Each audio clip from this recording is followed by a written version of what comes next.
The Late Night Alternative with Iain Lee on Talk Radio. We have ways of making you talk. Good morning. 9 a.m. on Wednesday, the 30th of September. On Radio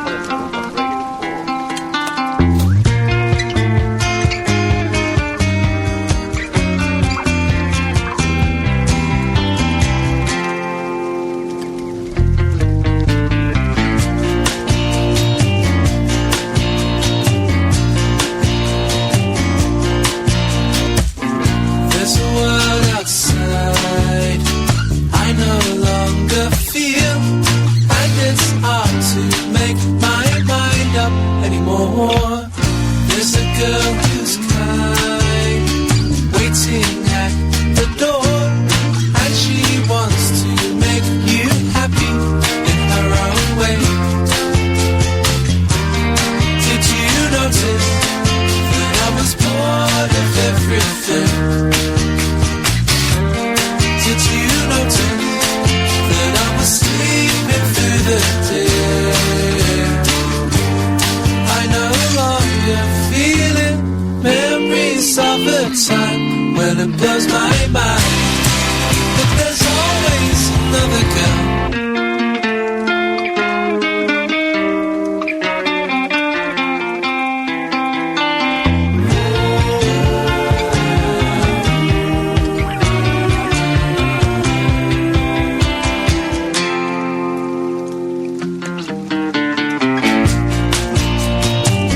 We've buggered the computer, you see. That's what's happening here. I've unplugged something. Hello, dear listener. The phones aren't working, and then I tried to switch the screen off that the phones were on, and instead deactivated the whole computer. So you find me on the floor. There isn't a computer.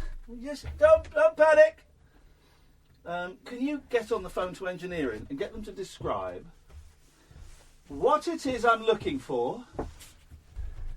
This might be it now. But how do you turn it off and on? We'll be with you soon, dear listener. Don't worry. Don't panic.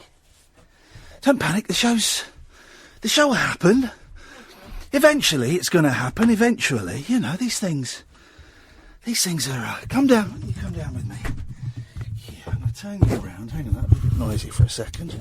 There we go. Right, so I'm under the desk. Trying to fix the bloody computer. What happens if gonna be honest, guys. I don't really know what it is. Oh, geez, that's hot. That is hot. Don't quite know what it is.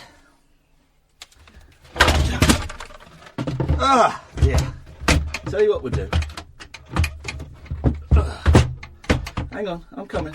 Let's put some of this back. Apparently there's only one button. Well, I can't see any buttons. You get down there and press the button. One side's got cables on it, the other side hasn't, and it should be the Side without cables. Side without cables. What is it? That black thing or the white thing? black thing or a white thing? Black square box. Black square box. Are we going for the black square box, guys? Oh, I think I'm. Well, I can't reach the side that doesn't have cables. Hang on a minute. We're going to unscrew something. We're going in. Something's being unscrewed. It's taken out. Here we go. You in? We're in. We're on. Yay! Well, hang on. I don't know if we're on. Oh, hang on. Wait. I've pressed the button. But nothing's come on. There is a black box, but it doesn't seem to be doing anything. Hang on, something's happening. It might be. Right, hang on a minute. Nope, that's not phone box, that's the other computer. Hey, this is exciting, isn't it? That's not phone box, that's the other computer. Don't let him go until we've got it. That's not phone box, that's the other computer. Phone down. Hey. Well, tonight's show slightly different in that we have no technology, no computer. Exact same, but on the other side. The what? It looks exactly the same, but on the other side. Right, so on the right-hand side. Not the left-hand side. The right-hand side. These technicians are excellent. Right. Okay. I'm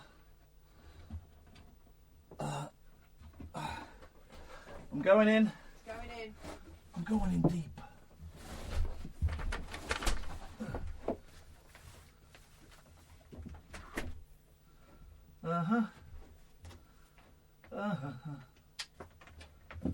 Right.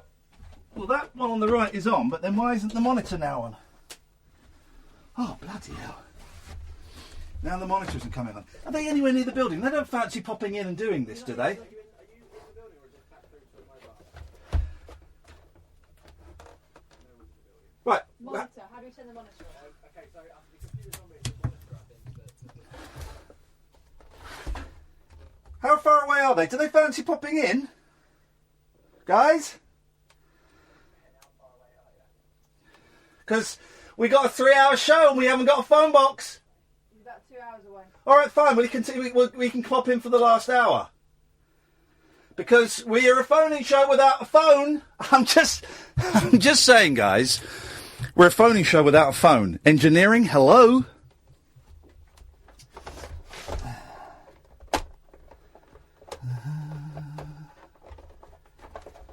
Is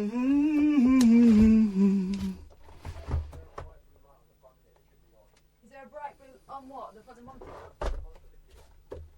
I can't hear what he's saying. On the front of the computer, is there a bright blue light? It should There's a blue light on that computer now. Now the monitor we can't. Now the monitor won't come on. How do we switch on the monitor? Here we go. The monitor is now on. Let's see if it works. Oh, I nearly swore then, guys. I nearly swore. So that... Hang on a minute.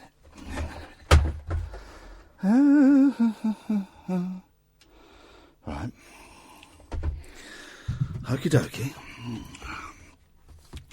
This is award-winning stuff, isn't it, guys? Isn't it? It says press F1 to continue. Where's the keyboard? Which keyboard is this on? Is it that one? No, is it that one? It's saying press F1 to continue. We don't have a keyboard.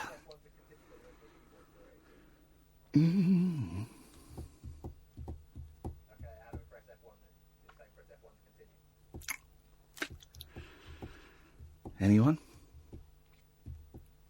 Guys?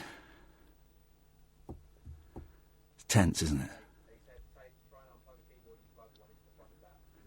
Jesus Christ. Yeah, do I... Okay.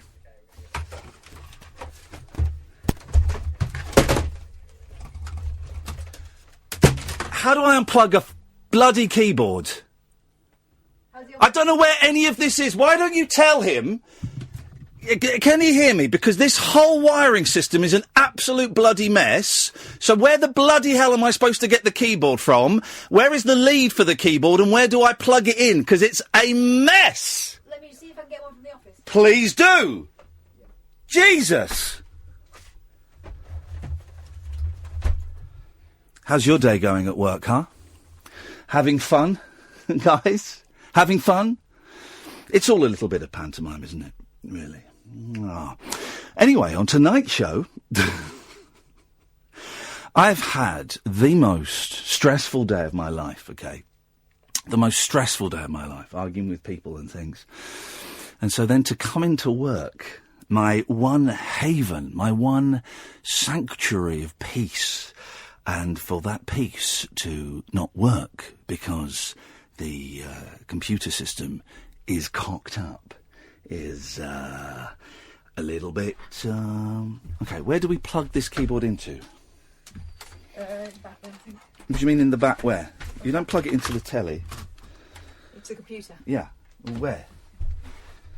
Oh, dearie me. Right, let's try it in there.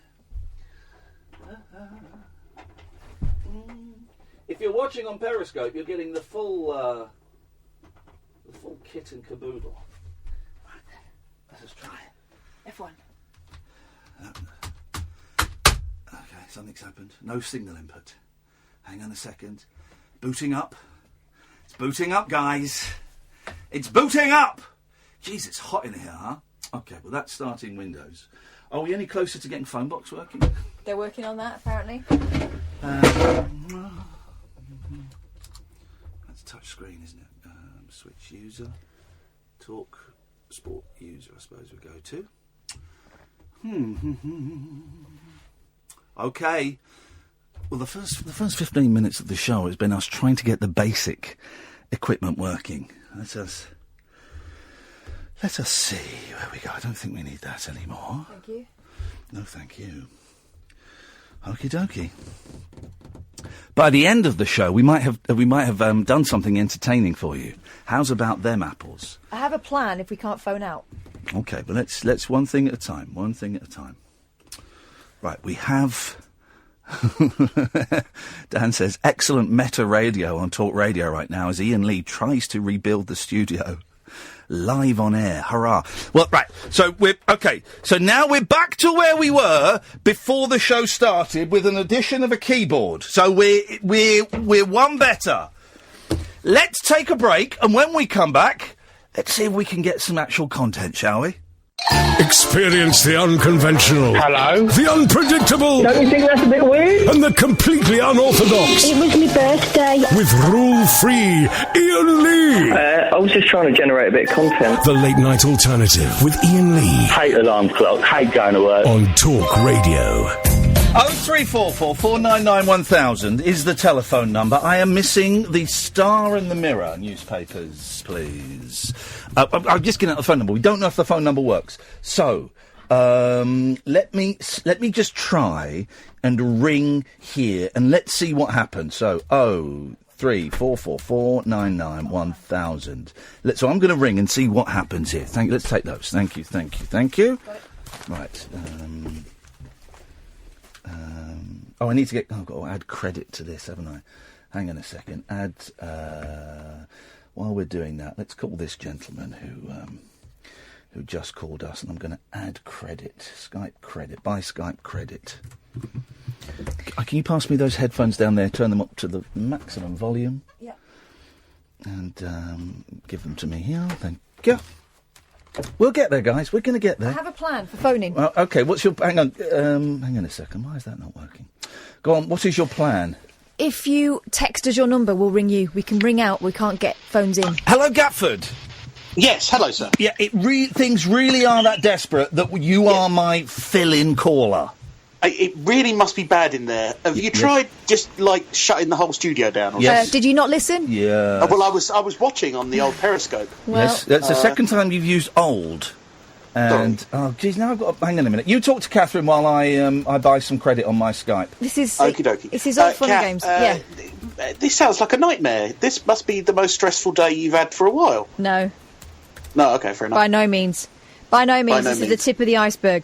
But it is kind of, it does kind of chafe my myself that we have no phones, and there seems to be no inclination to change that anytime soon.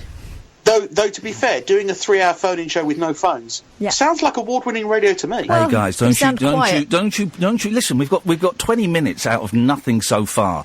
We just got to stretch that a bit further, and we're away. Right, I'm buying credit. I've bought some credit on this Skype. Hang on, if I click that, agree and pay. Do you want me to try and ring the number from here? No. Won't work. No, Okay. I'm gonna.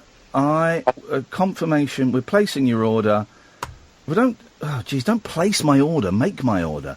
Right, so I'm going to try now, and okay, I've got credit, so I'm going to try and call the studio. So this is what happens. Oh, we've cut him off. That's okay.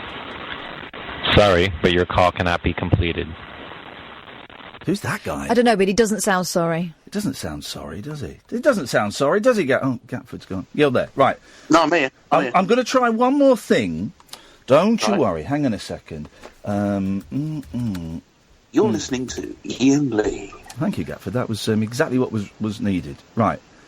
Right, OK, I'm going to try this. Hang on a second. Let's see if this works. Do that. Click there. Click there. Let's just see if this works. Hang on, Gatford's gone on hold again. Sorry, but your call cannot be... No, TalkSport can't take calls either. I just tried calling the TalkSport number, and their number isn't working either. So, yes, you can... Here's how it's going to work. Catherine, give us your idea again. It was excellent. All right, here we go. So if you text 87222 and put talk before it, put your phone number on and we'll call you. Well, yes. It costs... I don't know how much it costs, because that screen's gone. I'm going to say, like, 25p plus your standard network rate, maybe a bit more, I don't know. Yeah, that's right, 25p standard network rate. So we'll call you back, or, and here's the thing, for free, you can call us from anywhere around the world using Skype, absolutely free, and you can download it onto your computers, you can download it onto your telephones, and you just search for Late Night Alternative. All one word, Late Night Alternative. Send me a contact request, and then bishy bashy boshy, we... oh, look, here we go. Here's one now. Hang on a sec. I don't know how to make the calls go together, though. That's the thing. So hang on. Hello, Dan. That's Rupert Murdoch here.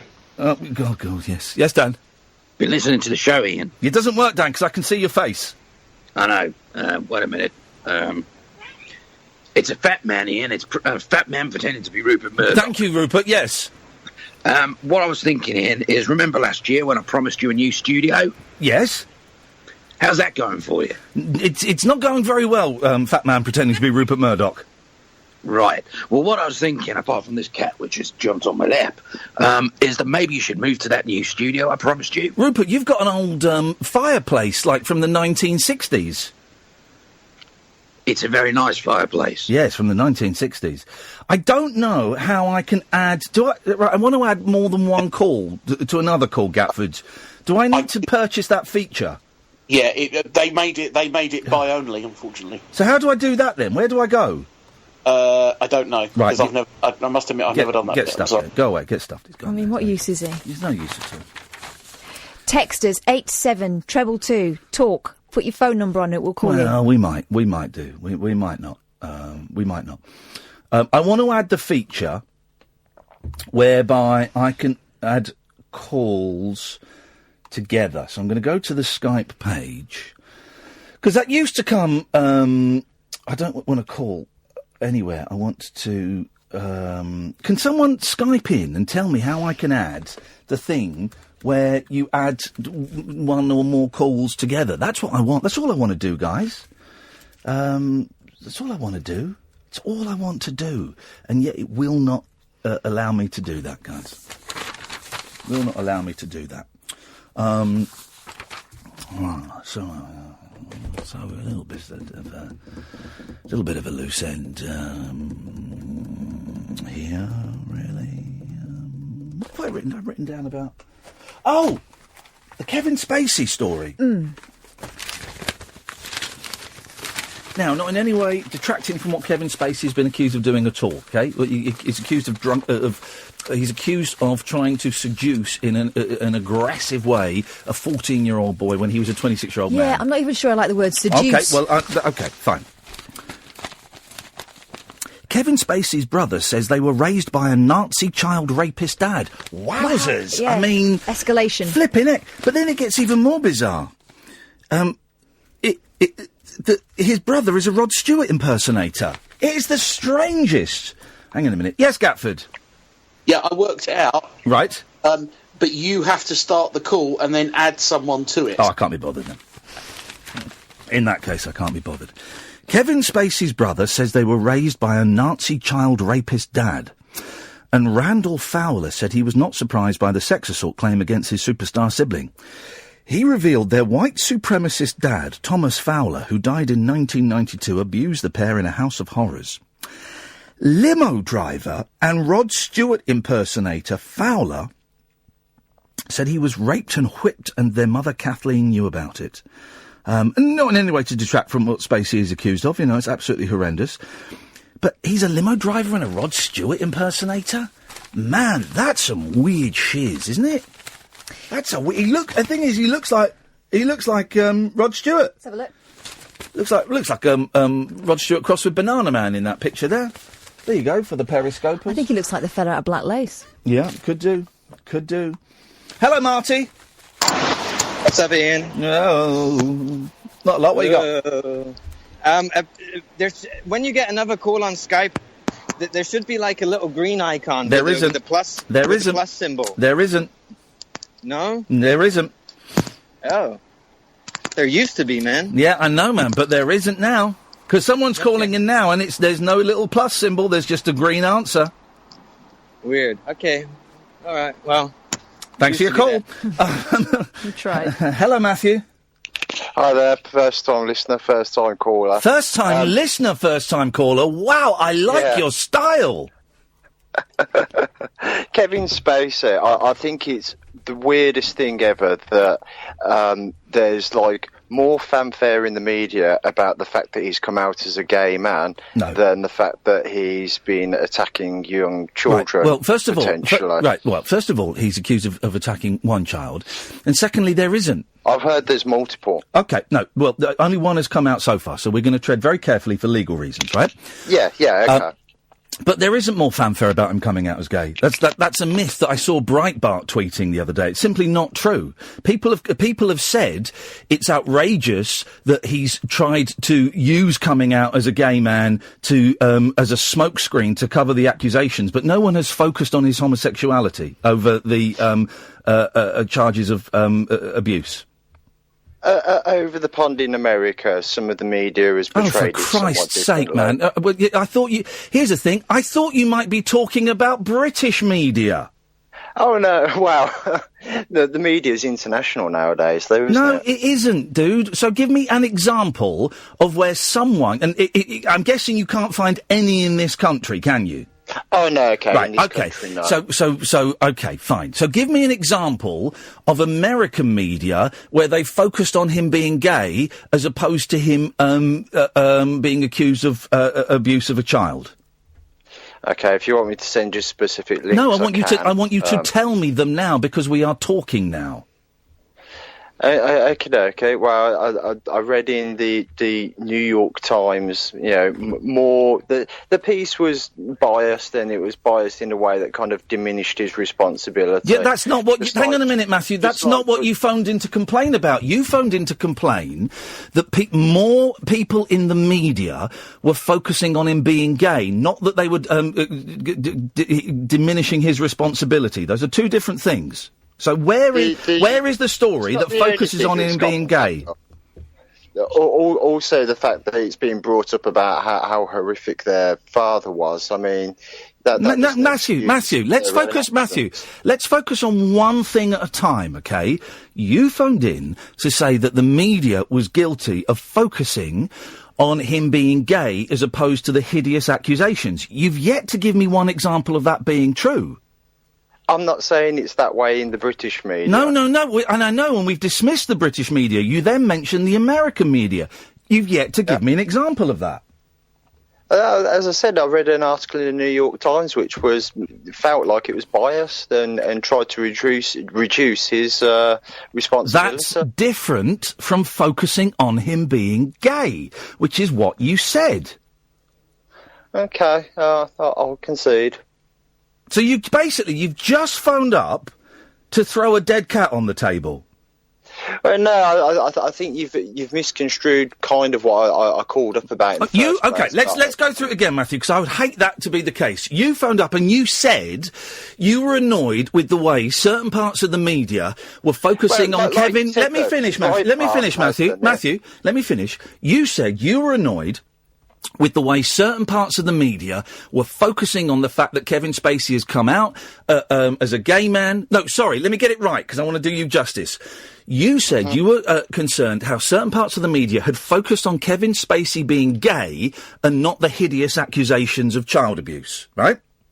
Yes. You've not given me an example of that. And the thing you've just said from the New York Times, or whatever it was, that doesn't back up your first argument. Okay, there's a general sense of. I'm not trying to trick you, Matthew. I'm just trying to get you to back up the statement you've made, which you can't back up because it's simply not true, and you're just trying to muddy the already rather muddied waters.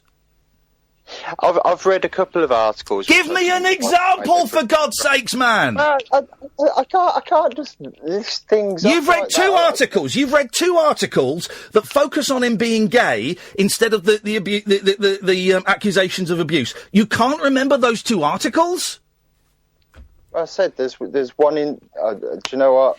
I've said my piece. No, you haven't, though. You've come on and you've just lied. You've lied, Matthew. This isn't LBC. This isn't the John Gaunt podcast. You will get challenged and picked up if you lie. This isn't Breitbart, where you can say what you want and get away with it. If you say things, you will be challenged, and you have been proven to be a liar.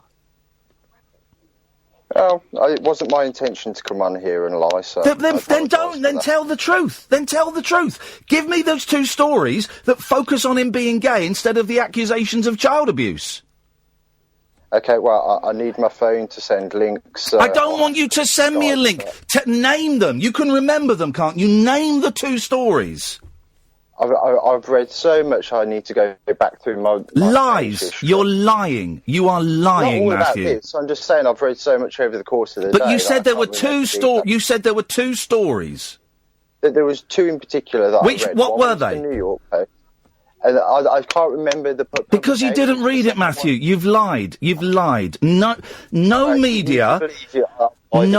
media, Matthew, are focusing on him being gay over the accusations that are being made. None are. At all. But thanks for your call. Jesus. I'm looking through the New York Times over the last 2 days. Here's the headline. Kevin Spacey criticised for using apology for Anthony Rapp to come out. Is that what he's referring to? Because it said... What an idiot. They're still focusing on the allegation. Kevin Spacey issues apology to actor after sexual accusation. Again. Netflix announced the end of House of Cards. It's a lie. It's not in there. It's a lie that was put out by Breitbart 2 days ago because I saw the tweet. It's a lie. And here's the thing, right? First-time listener, first-time caller, last-time listener, I'd imagine. Here's the thing. We're not one of these crappy little things where you can come on and say what you want and I go, yeah, great point, thanks for calling. You'll get challenged. And if you're going to lie, you'll get called out as a liar. You got to back the stuff up. This is the Late Night Alternative with Iain Lee on Talk Radio with Time to Change. 1 in 4 of us will fight a mental health problem this year. Having a mate in your corner can make all the difference. Search Time to Change to find out more. The late night lip service for lovers, loners and lounge lizards. Yeah, well, where exactly is your accent from? The Late Night Alternative with Iain Lee. I've forgotten your name already, excuse me. On Talk Radio. The phones might be working, guys. Someone's phoning in. This is the Late Night Alternative with Iain Lee on Talk Radio with Time to Change. 03444991000 is the phone number. Looks like the phones might be working. You can still Skype in. I'm enjoying the Skype calls a lot. Late Night Alternative, okay? All one word. Late Night Alternative. Alan, are the phones working? I think they are, Ian. Brilliant. There we go. Well, that's great news. That's great news. There we go. Sing hosannas. You can't... Has he gone? I've cut him off. Oh, my God. Look. We wait all that time for a phone call. It's only Alan Caddick. I know, but I'm still. joking, Al. I'm joking, Big Al. It's just a joke, Big Al. It works. It works. Wow. Good evening, Matt. Hello. Hello, Matt. We're back on. We're back on, aren't we? I just wanted to let you know. Thanks, man. All right. I'm not... OK, there we go. It's done. Fine. Fine. 0344 499 1000 is the telephone number if you want to give us a call. Skype, Late Night Alternative. You can listen to us... yes?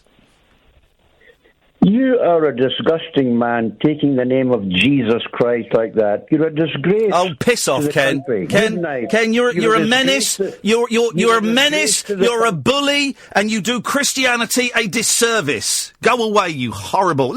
He's a Christian. He's a Christian, and he's phoning up to have a go at me. Bloody hell.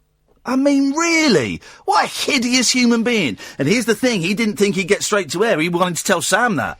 What a disgusting human being. I've not got a thing against Christians or Buddhists or Muslims or Sikhs or Jews or anything. Most of them are really, really nice people. I get that. Most of them are really nice people, and they just want to get on with everyone else. But then you get people like that who are poison, who I suspect, and I don't use this lightly, I suspect there is some form of illness going on. There is some wiring that is not correct. Because he's a hate preacher. That's what he is. He preaches hate. Preaches hate. Simple as that. Thoroughly unpleasant gentleman, Ken. Don't phone up to speak to me or speak to my team anymore, please. You're not welcome here. Fancy ringing up to berate a team member. Fancy doing that. Don't get me started. Don't get me started. So Julia Hartley-Brewer was on the James Whale and Ash show, right? And I don't know if you've ever heard that show. It's James Whale and it's Ash, right? And she was on because she's got a 15 minutes in the spotlight. And then afterwards she was upset because Ash was part of the interview and wanted it removed before it went online. Unbelievable. Wanted Ash removed from the James... What I might do tomorrow is instead of listening to James O'Brien, I might listen to her show, and I might phone up and criticise the way that show's being done. Unbelievable. I've got a cop on tonight, have you noticed? I think justifiably so.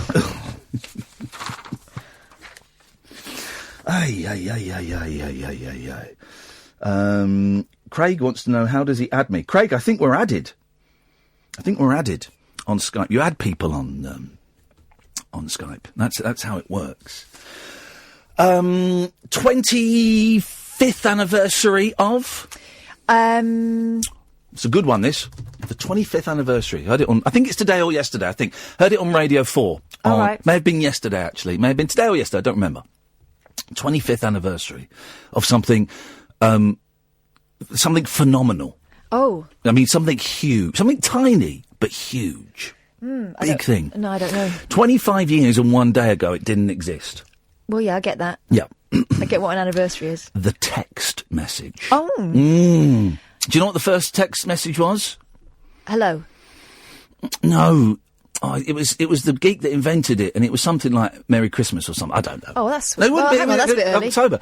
Happy Halloween? I don't know what it was. Happy November. It's 40 years since something else that was quite phenomenal. Sgt. Pepper taught the band to play? Nope. 40 years. Do an impression? Go on.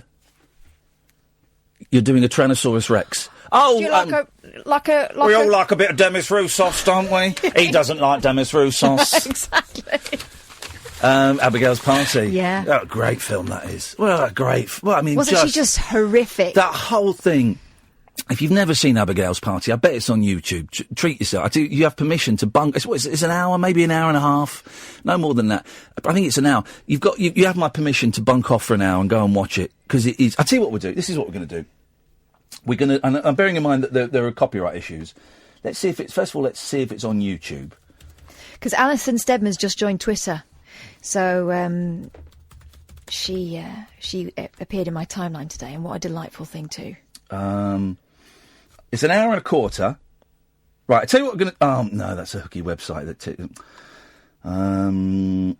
Hang on a second. Because what I'm thinking we do is we have it going on in the background. Not playing the full audio. Every now and then we just dip into it. Like we're at the party. Like we're at the party. Let's have a look. I don't know if I can find it on online. It's such a good film. I mean, TV play. I mean, it's so good. They should make a big Hollywood movie version of it. Oh, God, can you imagine? Oh, it'll be wonderful. You could get... who's that... not Reese Witherspoon. Yeah, Reese Witherspoon. She could do it. Yeah, but she's not monstrous enough. Oh, she's an actress. Actor. She's an actor. She could do it. They could act. It's called acting, darling. It's called acting, darling. That's what it's called. I'll have a look for it. 03444991000. Skype, Late Night Alternative. This is the Late Night Alternative with me, Iain Lee, on Talk Radio. Moonlit musings from mums, madams, and meat packers. Oh, never mind, I must have misheard. The Late Night Alternative with Iain Lee. The station's brilliant. On Talk Radio. This is the Late Night Alternative with Iain Lee on Talk Radio with Time to Change. Catherine Boyle's here as well, of course. 1 in 4 of us will fight a mental health problem this year. Having a mate in your corner can make all the difference. Search Time to Change to find out more. It's our last week with the Time to Change people, isn't it? Well, I don't know. They were talking about next week as well. Oh, that'll be lovely. Well, if it is the last week, we're going out in style. If it isn't the last week, well, then it's the penultimate week, potentially. We've got a really, really good guest. We've got Matt Haig on tomorrow night. Love Matt Haig. He's one of our favourites. And someone's just said, can you give a shout-out for the Samaritans? I called them twice today. They were very kind. Yeah, of course, with the Samaritans, 116-123. We love the Samaritans. Big fans of the Samaritans. Those guys save lives. Good evening, Darren. Good evening. Can you hear us all right? Yes. I'm sat in the van having a cigarette, so... who's been urinating in Ken's cornflakes? What was that all about? So, say, Catherine, can you... Who's doing what? Who's doing what, Darren? Can I slow down again, right? Yes. Who's been pissing Ken off? Why have you pissed Ken off? Hang on a second. Listen, what you need to... Is your fag alight? Yes, but I'm going to put it in No. Take a deep, slow drag on it, buddy. No, I'm not. Take it in deep. Right. Let me hear it. Right, it's off loudspeaker. Hello. Right, shall I take a deep, slow drag off? Yes, please. Let's all hear it. For all the ex-smokers out there, go on, do it. There's a few hoops being blown as well. I think you bummed that fag. That was not a very deep one. That was... How do you know it's a fag, Ian? Come on. Did you even inhale that? I did. Take it deep. Oh, right, here we go. I'll pick it back up there. Why? He didn't hold it in, did he? He's not a real smoker, is he? Yeah, He's like a 14-year-old. Right. I'm not like a 14-year-old cat, come on. You are. Well, thanks. Hello, Angels. Angels Piano is watching us. Hello, Angels _Piano. P.S. Ian. Yes? Stephen Murdoch says, when do you want him? Oh, can we get him on now? Is he there now? And I'll give him a call. I'll just send him a message. I don't know, Darren. I think because I might have said Jesus Christ that Ken was offended by that. Well, thanks for the answer. By the way, the phones are working. Thank you very much, Darren. I appreciate that. Is he round? Give me that then and I'll give him a call now. All right, hang on. There we go. Let's get Stephen Murdoch on to see if we can explain what's been going on here. Don't look at my... there's two numbers. The blue one. Yeah.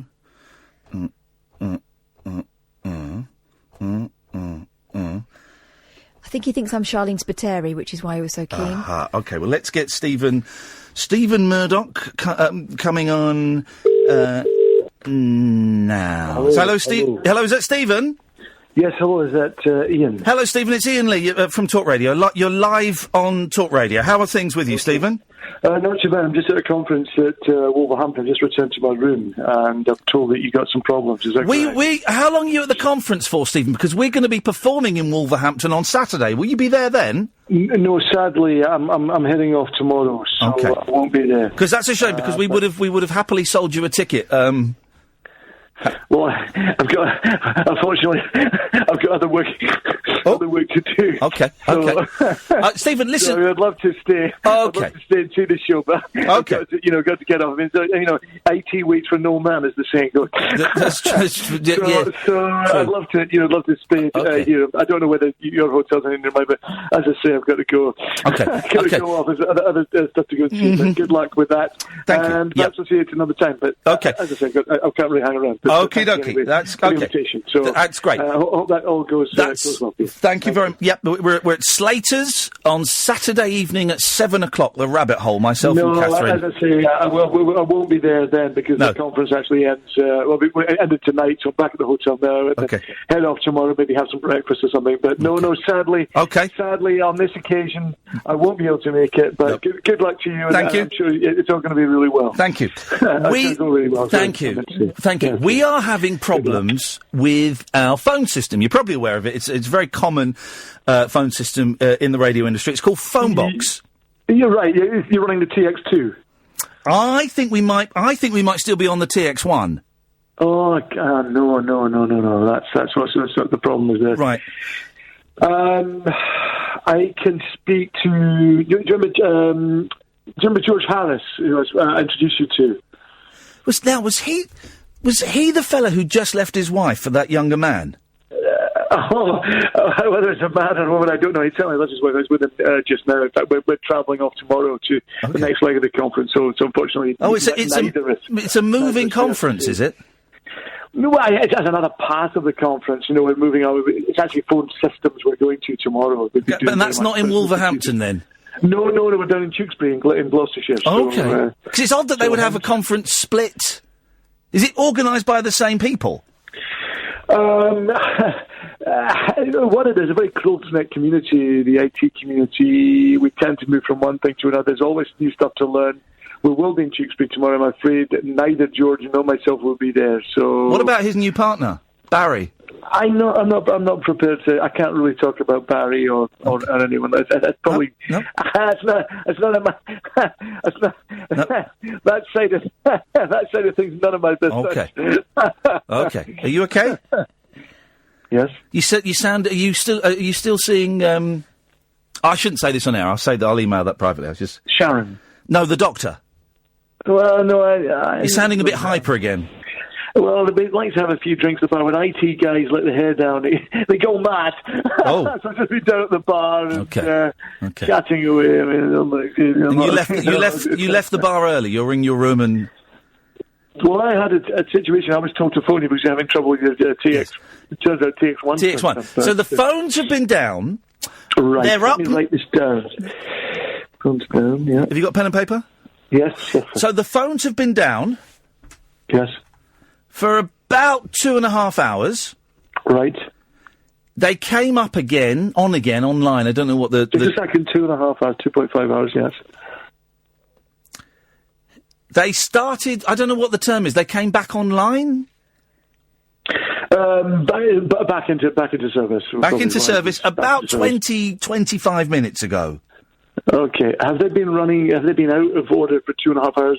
Is that including the 25 minutes? No, that's separate. So they were they were not running for approximately 2.5 hours. It's hard to tell because the shows before this show don't really get many phone calls anyway. Right. Okay. So it could have been out all day as far as we know, but we're estimating 2.5 hours, and then they've been back online, and it's a separate period of time. So they stopped being offline 25 minutes ago. They came online 25 minutes ago. Back on. Back online. Yeah. Have you tried rejigging the systems as a whole, or rebooting, as we call it, rebooting? We switched it off and we switched it on again. You tried that? We've tried that, and that did, excuse my language, that did bugger all. Right, okay, no need for language, but what you really want to do, as a start, you've got to upgrade to a TX2. Yep. I know the system you're using, and to kind of phrase buggering awful. Okay, well, you just told me off for swearing, and then you've used exactly the same words. It's being humorous, a bit of levity, I think. Well, but it's quite serious. Well, I was just on the bar. I know, this is technology is your bag, and this is my bread and butter, and you're buggering all over my bread and butter. So I kind of take this quite seriously. You have to excuse me. I've had a couple of Indian pale ales down there with the guy. Okay. Yeah. Look, Ian, I can't do anything from where I am here. Can you not you used to be able to remotely access our system? Or have those privileges been taken away since, That was never proven. No, I'm not saying it was proven. How dare you? It was proven to a certain extent in as much as you spent 6 months in a low-security prison. But that was nothing to do with that. Well, she was called as a witness. But I don't want to get dragged into that. I'm just wondering... Listen, as you well know, Yes. I went to see her at her house. I'm a big fan. I've been a member of the fan club for a long time. Yep. I wanted to talk to her about some of her work. Yes. All right? And Charlene and I've known her for a long time. I know to say hello to her, but an absolute misunderstanding. Okay, it's just unusual, and let's not dwell on it, but you brought it up. It's unusual for fans to go to their favourite pop stars' houses naked. That's unusual. Charlene Spiteri knows me. She knows it was a joke. Okay. I went to see her. I wanted to talk about some of her lyrics. It was a hot day. A bit of tomfoolery. Yeah. I wasn't actually... The lyrics you wanted her to talk about, you had tattooed on your arse. Yes, I did. I'm a big fan of it, of Texas. So some of their early work particularly. I was wearing pants and I wasn't naked. That's sick. Can you help us with this system or not, Stephen? Hold on, let me get my laptop out. I see. Right. Bring that up in front of people. You're the one who says you're live on air. You bring that up. Yep. If I want to write poetry to someone who's... I'm a big fan of our work, and I've followed Texas all over the country and all over Europe. And you bring that up. Okay. Didn't mean to upset you. Just... Let me take this in. Okay. Now the cursor is moving on the screen. Is that you? Right, yes, that's me. You're in? Yeah. Okay.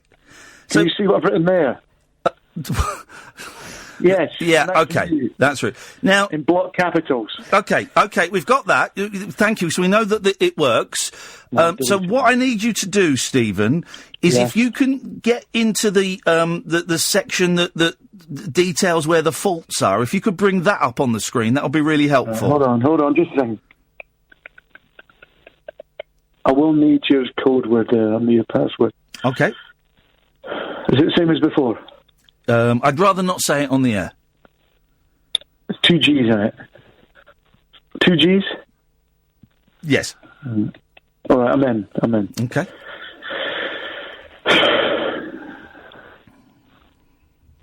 Oh, I'll put fragging instead of your one. Hold on. Right, I'm in again. Right. What do you want me to do with that? Do you want it rebooted now? We're going to cut everything off. Could you reboot it now, yeah?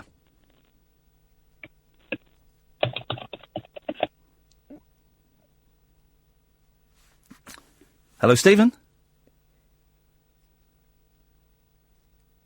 Hello, Stephen Murdoch? He's cut himself off there. I don't know what is... What's the screen say? It says bugger off, I'm going to kill you. Oh. Lee's on the line. Good evening, Lee. Hiya, you right? Yeah, thank you, Lee. I was going to change the subject, to be honest. Go on, then. Well, I don't want to sound like a weirdo, but basically, we're talking about, Kevin Spacey and all that. Well, my sexual proclivities is I like white, pretty blondes. Right? Are you with me so far? Yes. But have you ever heard of someone called Blair White? No. She's a transsexual on the internet, on Facebook, on YouTube. Right. So I'm very white bread sexually. Like I grew up with lots of blonde women, and I've developed my sexuality as I like pretty blonde women. But I've noticed recently a lot of these transsexuals look really good, and I wondered how you feel about transsexuals. I think more to the point, how do you feel about transsexuals? Well, I don't want to have sex with anyone with a dick, but I do think some of them look really good. Okie dokie. And that's how we can sensitively tackle such issues on this show. Is anyone anyone got any idea what is going on tonight?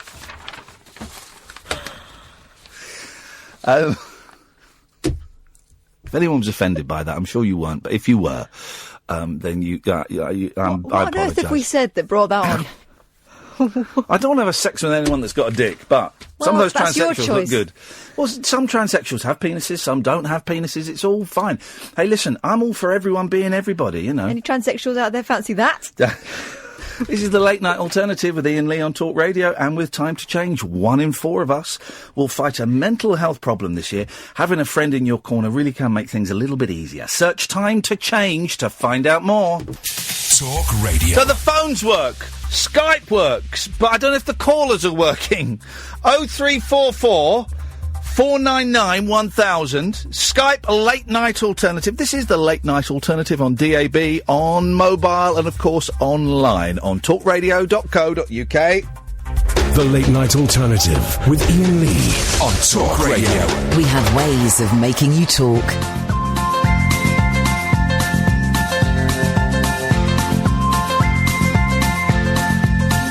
There's a voice that keeps on calling me. Down the road, it's where I'll always be. Every stop I make a new friend. Can't stay for long, just turn around and I'm gone again. Maybe tomorrow I'll wanna settle down. Until tomorrow I'll just keep moving on. Down this road that never seems to end.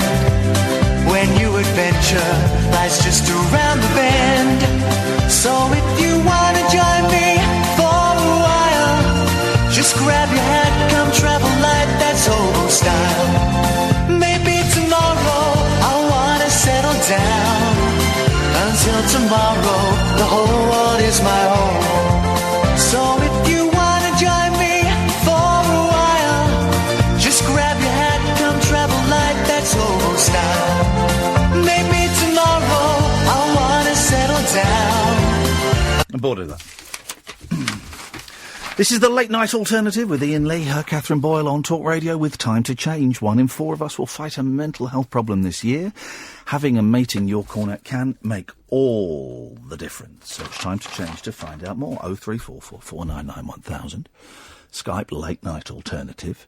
We've been having problems. If you missed the first 15 minutes of the show, dear God, the studio fell apart and I had to try and put it back together again. That's never a good sign.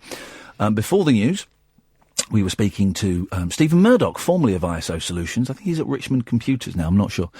And he was trying to he can remotely access the phone box we have, the TX1.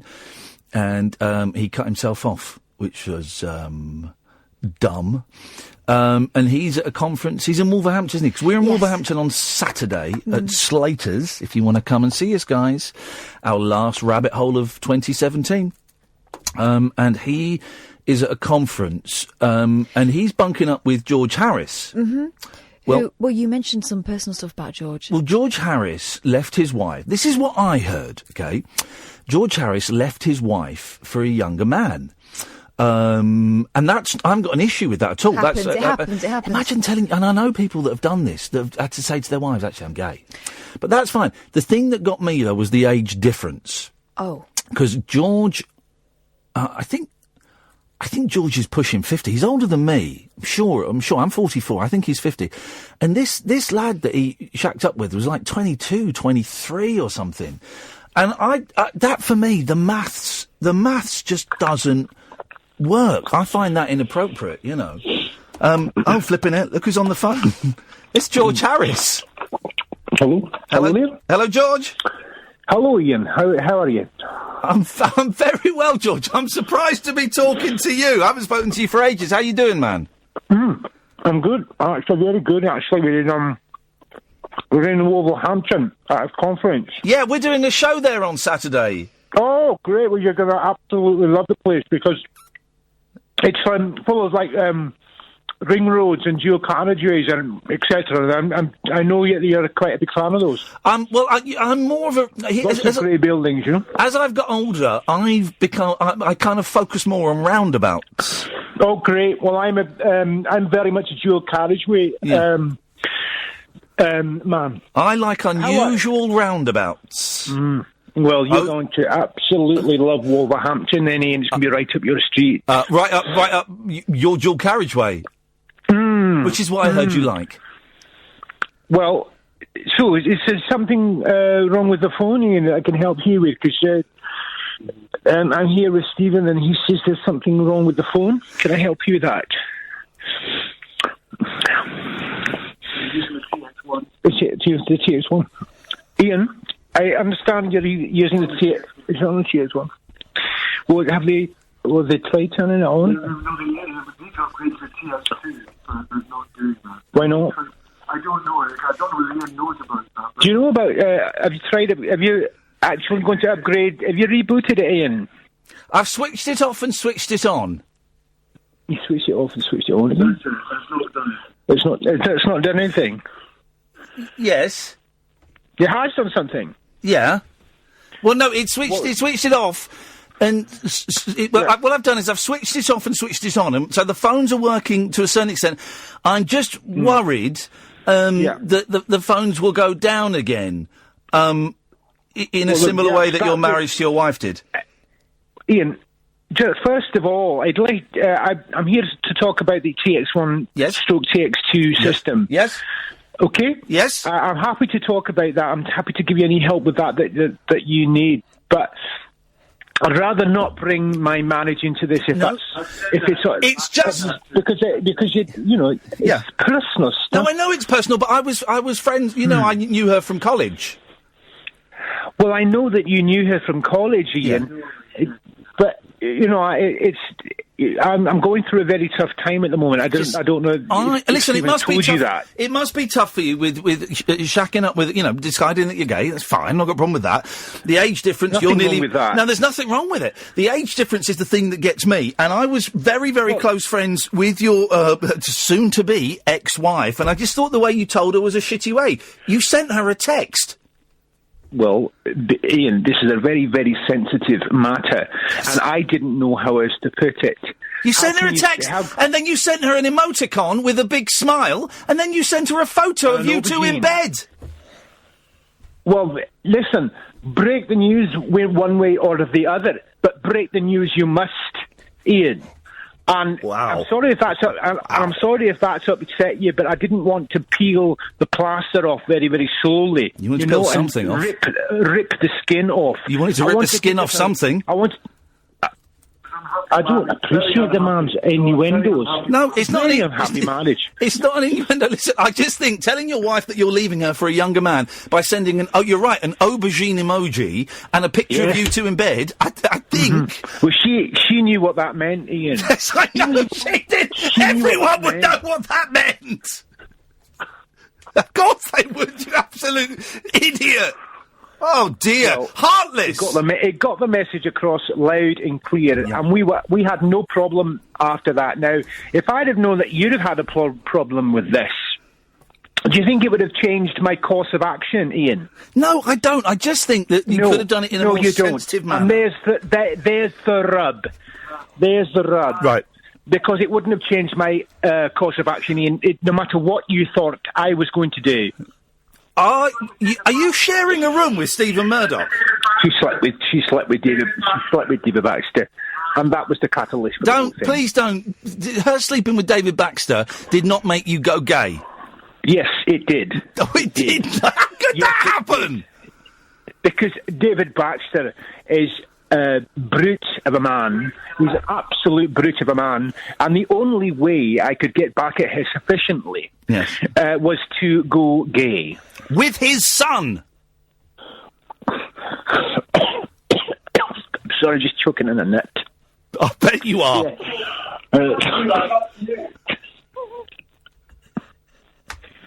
Let me speak to Stephen, please. Stephen,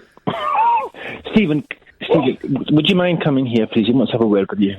Talking to the box. Listen, he's going to help you a bit with the phone line. But I'll tell you something. If his wife's going to mess around with Stephen Baxter, David Baxter, and then he wants to go gay because of that, that's up to him. Yeah, but he went gay with David Baxter's son. I know he went out with David Baxter's son. You can't have it both ways. And David Baxter's son, as a jolly, nice guy. Have you two been drinking, and are you sharing a room? No, we're not sharing a room. Why are you in the same room, then, at 11 minutes past 11 on a Wednesday night? Excuse me, why can't George get what he wants? And if he wants David, for a change, if he wants David Baxter's son, it's all right for his wife to go up with David Baxter. Right. Can we just sort out my phones, please? What has this got to do with anything? Can we just sort out these phones? It up. He wants to sleep with him. That's up to him, isn't it? It is up to him. All right. He's his godfather. He's his godfather. That's inappropriate. He did what? George is his godfather. I know George is his godfather, but there's a very special bond there, you know? Very special. Built over years and years and years. Right? You just excuse me. And who are you to tell me what the sort of bond I can have? Who are you? Who are you?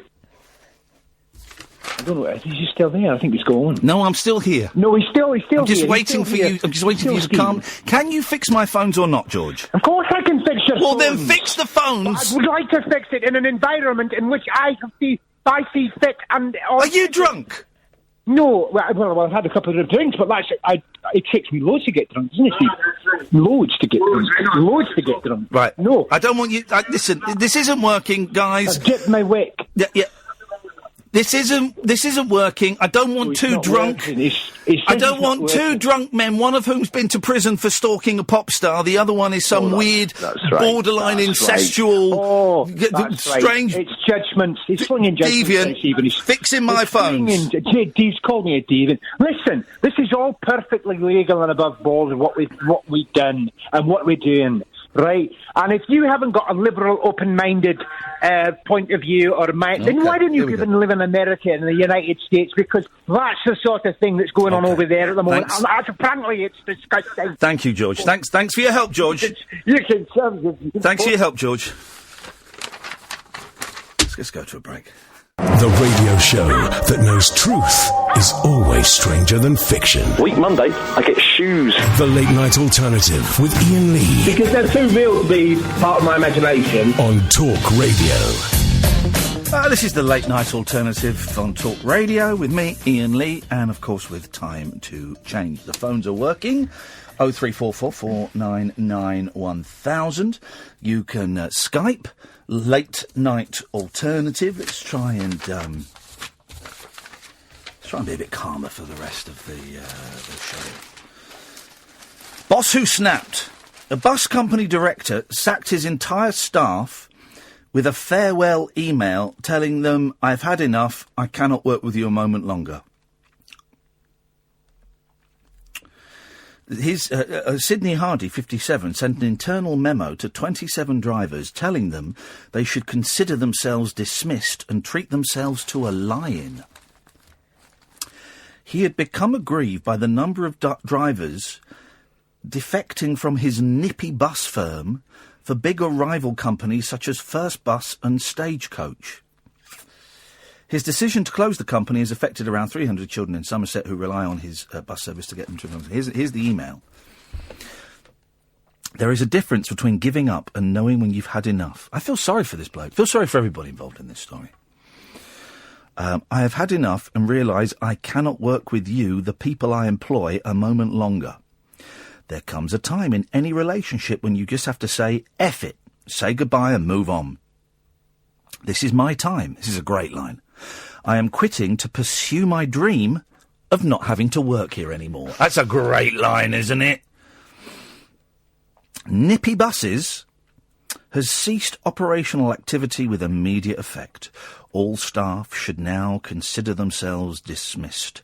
The gates are now closed and will not open, so you can stay in your scratchers Monday and have a lie in scratchers. I've never heard that before. No, not at all. Please contact the Works Mobile to arrange collection of any personal belongings. Your scratchers.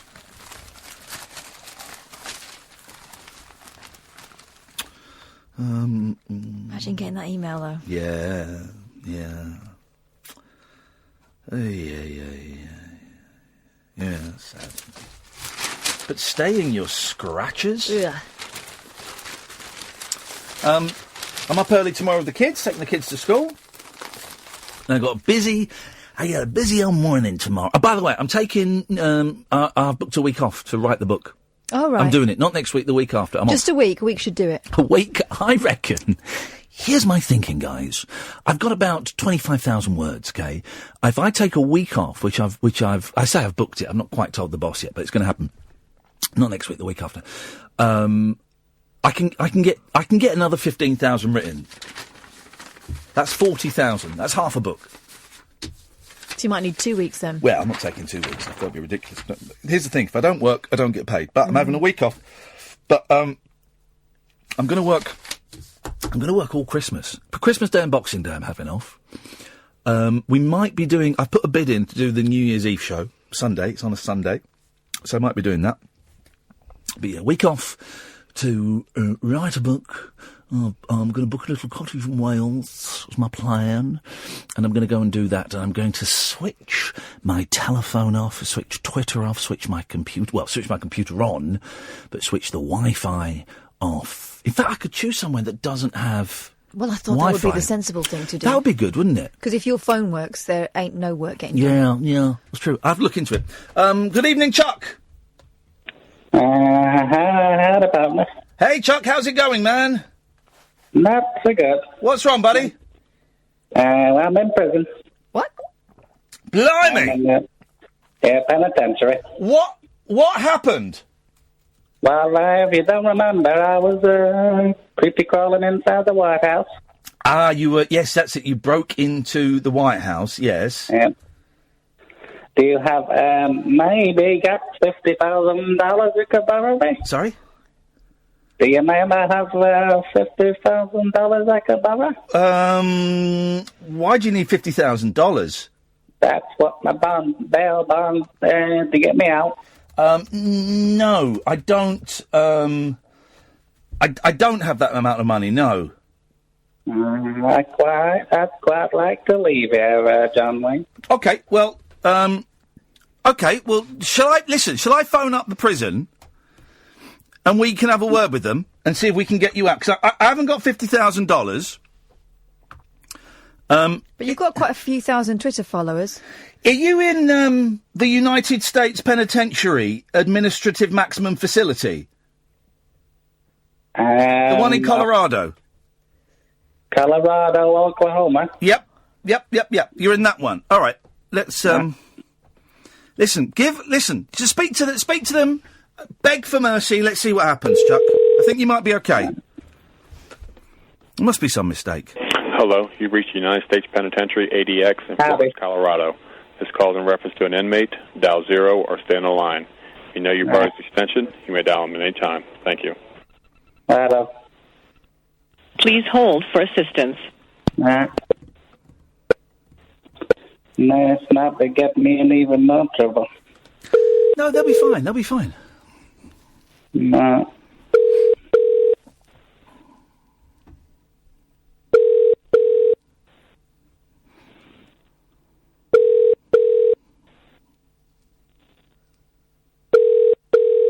Yeah, I don't think anyone's picking up.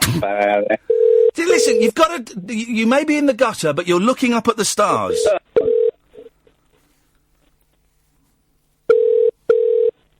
Somebody said that I'm their boyfriend the other day. Oh, that's nice, isn't it? Romantic. Yeah. Romantic. No, there was no romance in it, girl, let me tell you. Okay. Well, how long do they say you're going to be in there for? 50 years, actually. What? Blimey! Yeah. Apparently, I was doing some espionage. Some what? Espionage, apparently. Okay. Well, listen, they don't seem to be answering, Chuck, so I'm guessing you're probably just going to have to stay in there, mate.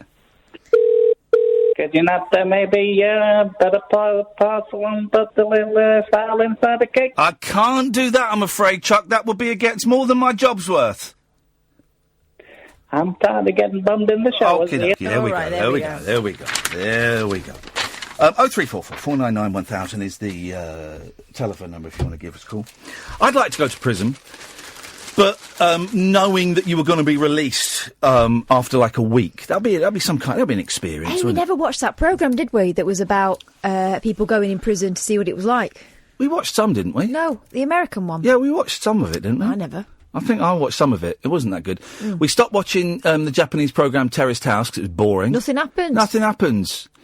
So we're back to watching The Family from 1974, where everything is happening. Yeah. The parents, right? They look like 50, 60-year-old people. They're younger than us. They're in their mid to late 30s. That's outrageous. But this is the thing. I remember my grandparents looking really old when I was a kid. But looking back, they were only about 56, 57. Right? They're 10, 12 years older than me now. Yeah. But they, Granddad was sat in a corner with a light ale and with a cloth cap on, and he looked like an old man, looked like a 70-year-old. Now, it's weird how people, I don't know. We're all going to die, you know that, don't you? Yeah, but we'll look better than they do. With beautiful corpses, that's what we want. We're all going to die at some point. That's a real thought, though, isn't it? That we are all going to die at some point. Yeah. Right. But hopefully you'll be dead old.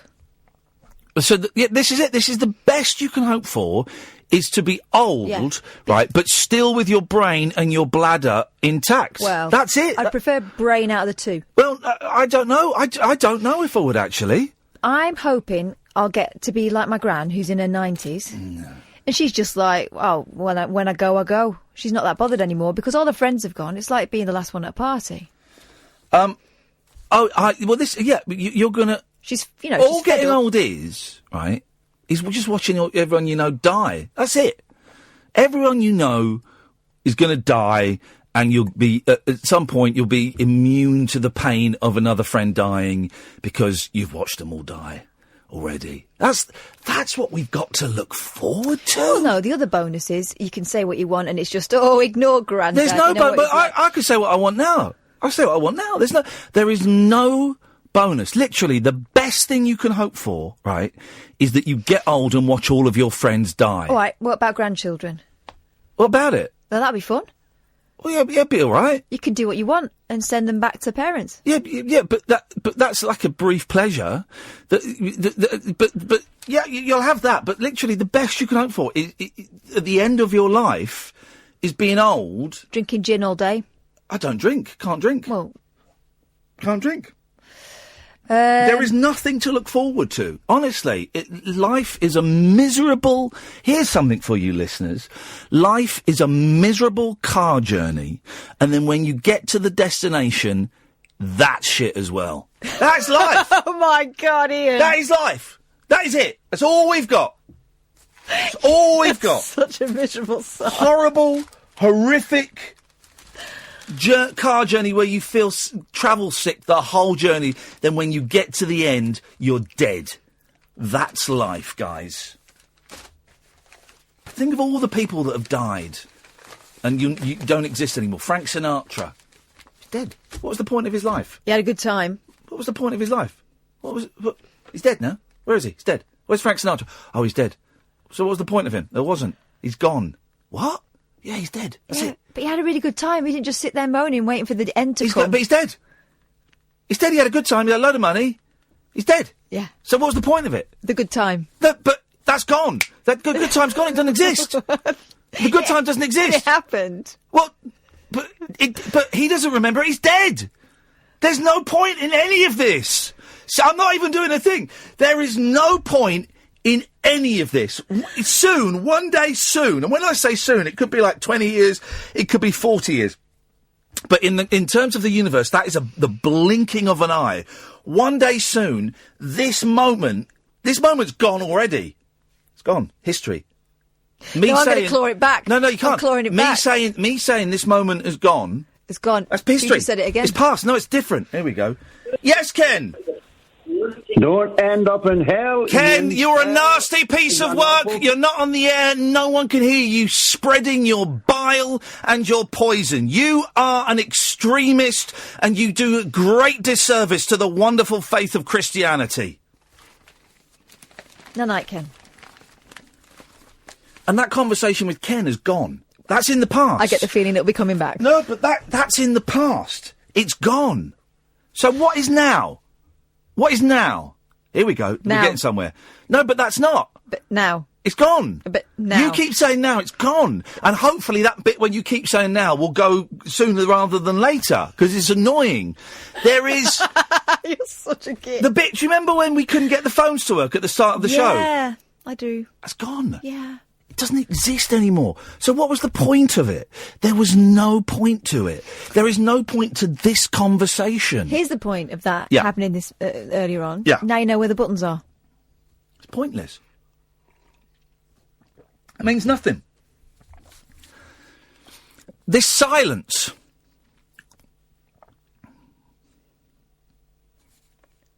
That silence is gone and it didn't mean anything. And this is why I couldn't get out of bed today. I was lying in bed for ages. I took 2 pills to knock me out. I went to sleep through the day because I just couldn't face it. But could not get out of bed because I'm thinking, God, none of this is important. Even the important stuff, right? Like our kids. Well, they won't exist in a cosmic blink of the eye. They'll be gone. None of it's important. Jesus, what are we going to do? I had a great dream last night, or this afternoon, that I was going to interview Gary Glitter. He'd been released from prison, and I was going to interview him, and he had a brilliant, like an ice cream factory in his living room. Yeah, no, it was great. It was really good ice creams there. Incredible ice creams. And I was doing this interview, and I was doing a clever interview where the first half of the interview was all about his music. And we were singing one of my favourite Gary Glitter songs is When I'm On, When I'm On. Great song.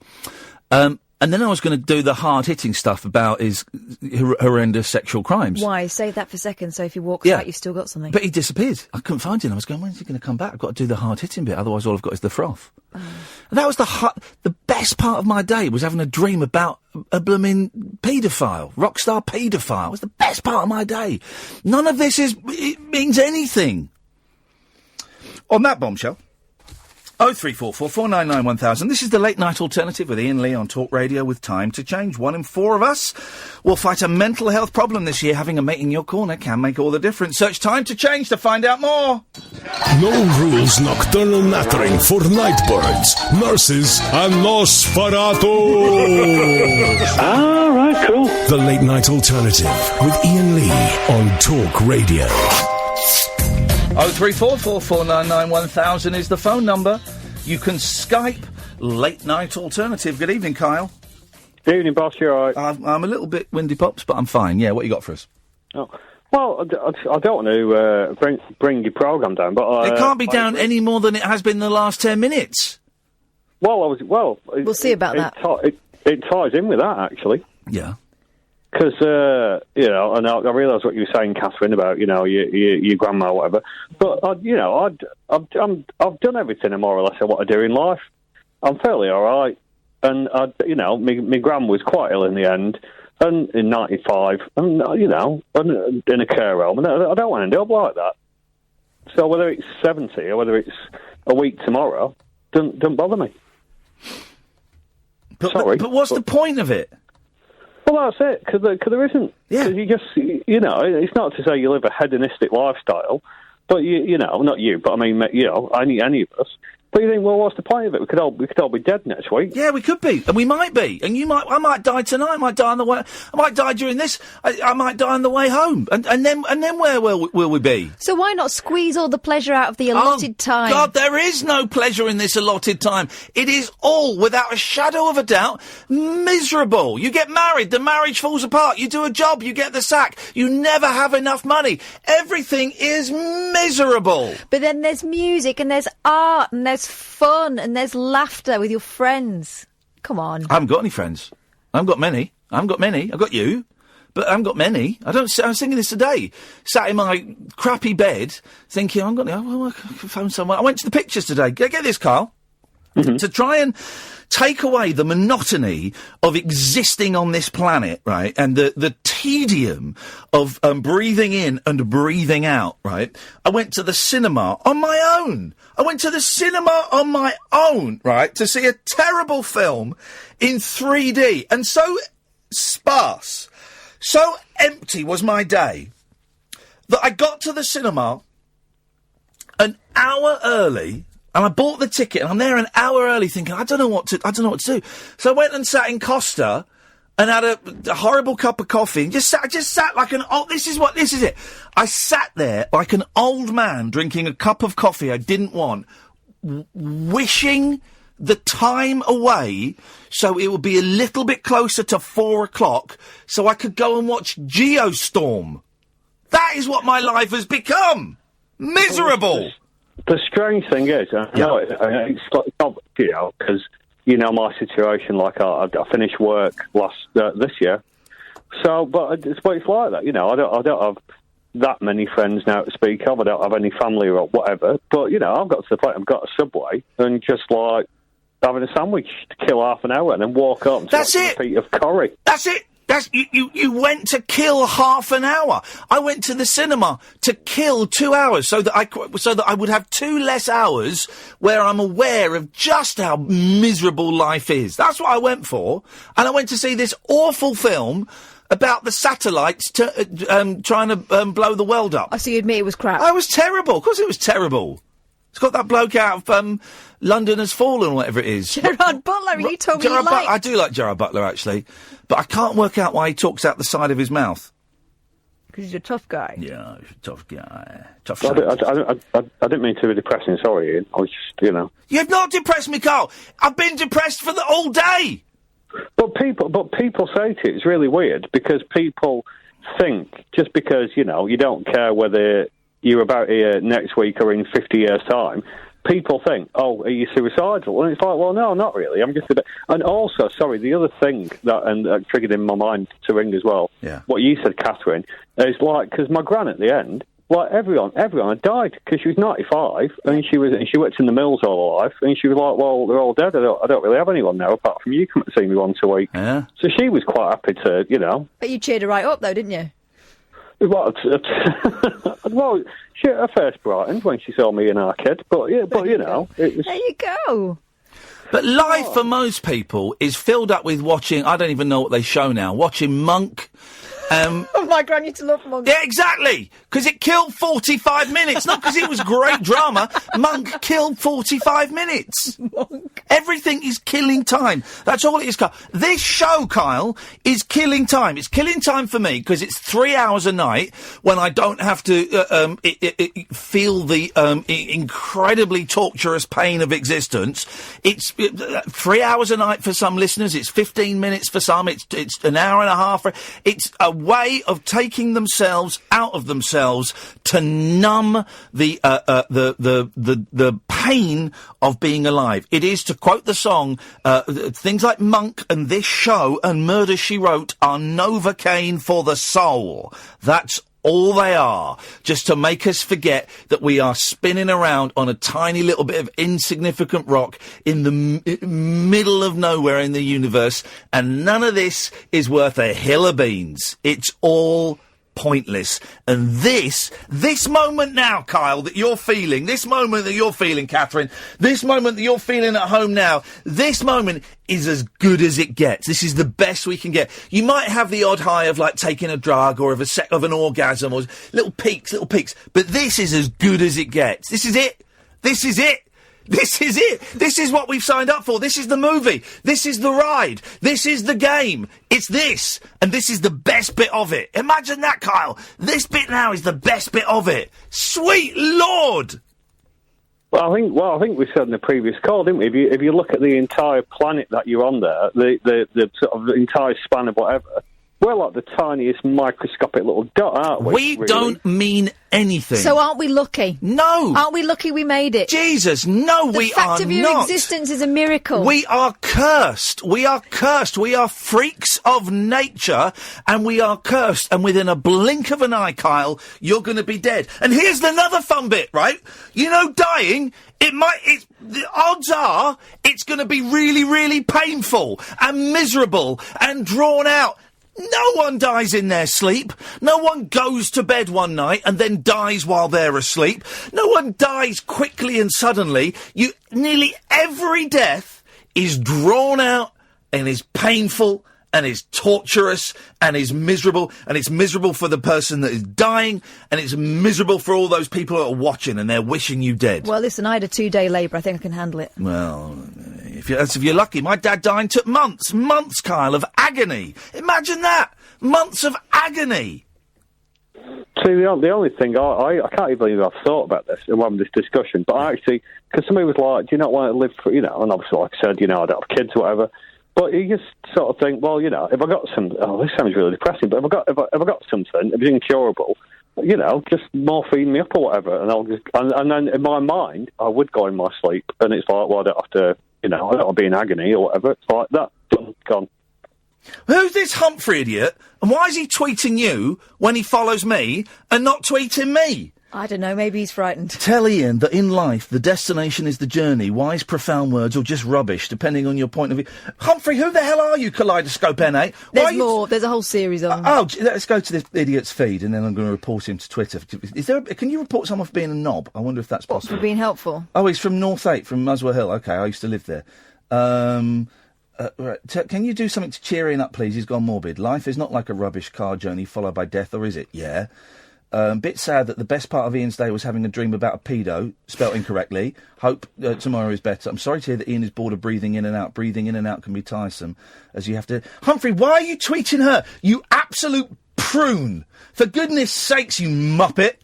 Tweet me! Grow a pair of balls and tweet me, Humphrey! Kaleidoscope N8 lives in Crouch End. Then go off to Banners. Go to Banners in Crouch End and go and have one of their delicious jerk chicken meals. I love Banners. It's a really nice restaurant, actually. Thanks, Carl! Cheers. There we go. 03444991000. This is Talk Radio. Stimulating nightly emissions guaranteed to open your eyes and your mind. Oh, my word. The Late Night Alternative with Iain Lee on Talk Radio. This is the Late Night Alternative with Iain Lee on Talk Radio with Time to Change. Let's go to Tom. Good evening, Tom. Hi there. How are you? You don't sound too good. Yeah, I'm fine, mate. What you got for us?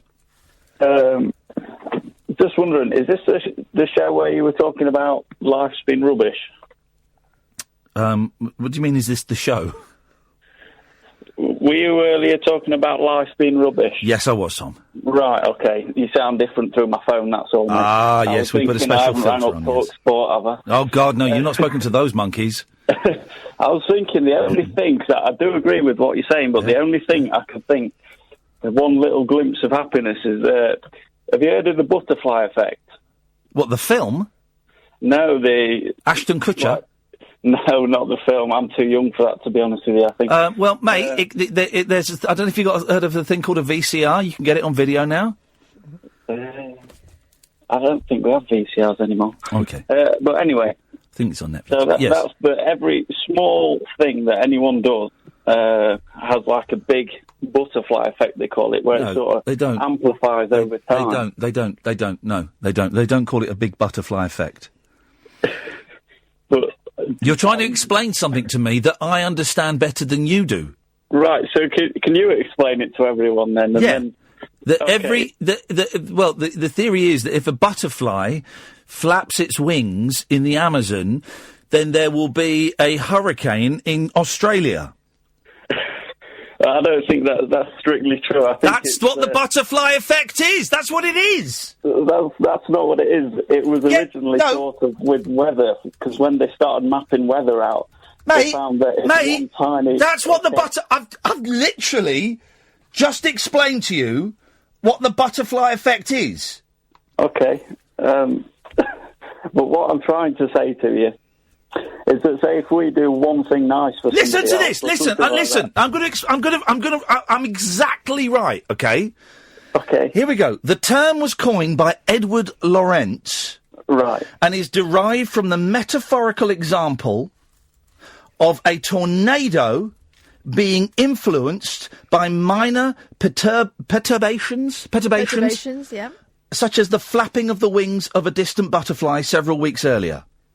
Yeah, but I'm trying to get onto the meaning of life here, mate. No. Well, you brought up the butterfly effect, and then you totally mis-explained it. So don't criticise me for correcting you. I'm trying to say that if we do like small niceties for people, I know what the butterfly effect is better than you. I'm just trying to say that, do you not think that there could be some small meaning to our lives? No. Like what? Go on, like what? I don't know, just helping that old lady across the road or doing something. God, so you want to patronise elderly people? No. He just wants to move them along. So you're saying the best thing we can look forward to is crossing the road with a woman in her 80s on our arm? I honestly think it is. Because, to be honest with you, I'm stuck in uni work Shoot here me at the now. minute, mate, and I can't feel any glimpse of happiness. But Shoot me. Seriously, if that's the best thing we've got to look forward to, then honestly, I'm going to jump in front of a bus on the way home. What's the point? What's the point of that? I know, but then the bus driver would feel bad, and you've heard of the butterfly effect, haven't you? I have, yes. I don't know if you have, Thomas. What are you studying? It's been well explained to me by a very intelligent man recently. What are you studying? I'm studying law. Oh, man. What do you want to be when you grow up? I don't know. No, you don't. Just not boring. Yeah. Boom, there you go. That's it. But That's the anyway, meaning I've of got to life. crack on, guys. But thank you. Hang on, you're bailing out of this conversation, but I'm getting interested. It's just getting interesting here, Tom. I've got criminal law stuff to be doing. Yeah, but what do you want to be doing? So you're training to be a lawyer, are you? Or a lawyer?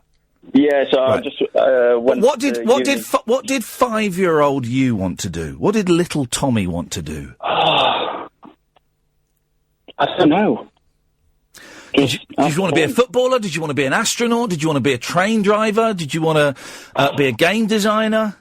I probably wanted to be a pilot because I used to follow the Red Arrows around with my dad because he used to do a lot of the security work for them. Here's what you need to do now. Right. Is get out of that, whatever room you're in, if you're in halls, if you're in lodgings, if you're in digs, whatever. Yeah. Get out and walk and walk and walk. Walk in a direction that you think there is an airport. Get to that airport. Go and be near aeroplanes, Tom. Go and look at aeroplanes. Go and rekindle that passion, that love for those magnificent machines that defy gravity and logic. Go and fall in love with aeroplanes again. And then tomorrow morning at 9 o'clock, phone up a pilot academy and present yourself and say, I was studying law, but I've never wanted to be a lawyer. It's just through a series of random events that I have found myself studying law. I want to fly aeroplanes. I ain't got the eyes for it. Tom, you can do it. Thanks for your call, Tom. Thank you. See you. Alternatively, he could make a fortune as a lawyer and buy himself a plane. No, he doesn't want to be a lawyer. Of course, no one wants to be. No, what 5-year-old goes, I want to be a lawyer? None. No one wants to be a lawyer. Lawyers don't want to be lawyers. You know, one of the professions that has the highest amount, the highest percentage of excessive use of cocaine is law. Yeah. Is law, because none of them are happy. None of them are having fun. A lot of them are having to defend murderers, paedophiles, thieves. A lot of them are having to do stuff that goes against their moral code because that's their job. No one wants to be a lawyer. What did you want to do as a 5-year-old? As a 5-year-old, I wanted to be an actor. Do you know what? I'm tempted to jack all this in and go off and retrain to be an actor and have a go at that. I didn't want to be a radio presenter. No one wants to be a radio presenter. Through a series of events and mishaps and good luck and bad luck and all kinds of... and me keeping my mouth shut when I should have opened it and me opening it when I should have kept it shut, I find myself here. It's not what I wanted to do. I want to be an actor. I want to be in movies. I want to be in plays. I want to be on the West End. I want to be in Broadway. That's what I want to do. I don't want to do this rubbish. Talking to these cretins. It's not what I want to do. Good evening, Paul. Oh, hi, you're Ian, right, Kath. Hiya. Do you remember last week you was talking about the Spanish woman that was pretending she was blind? Yes. Yeah, well, about 20 years ago, I worked on a building site over in Chiswick, and this bloke used to come along the road with a white stick and dark glasses, okay? And he was tearing along really, really fast and never ever bumped into anything. And I said to my mate I was working with, that bloke ain't blind. And he went, yeah, he is. And I said, no, he ain't. So every morning, 10:15, he came along, flying along the pavement. I said to my mate, keep watching him. So we watched him for a couple of days, and he was just dodging everything. And over the weekend, the water board came, and they dug a big hole in the pavement, right? So I said to my mate, watch him. As he gets closer to that hole, he will dart away from it. So we watched him, and my mate said, no, you've got to stop him, he's going to fall down the hole. I said, no, he won't.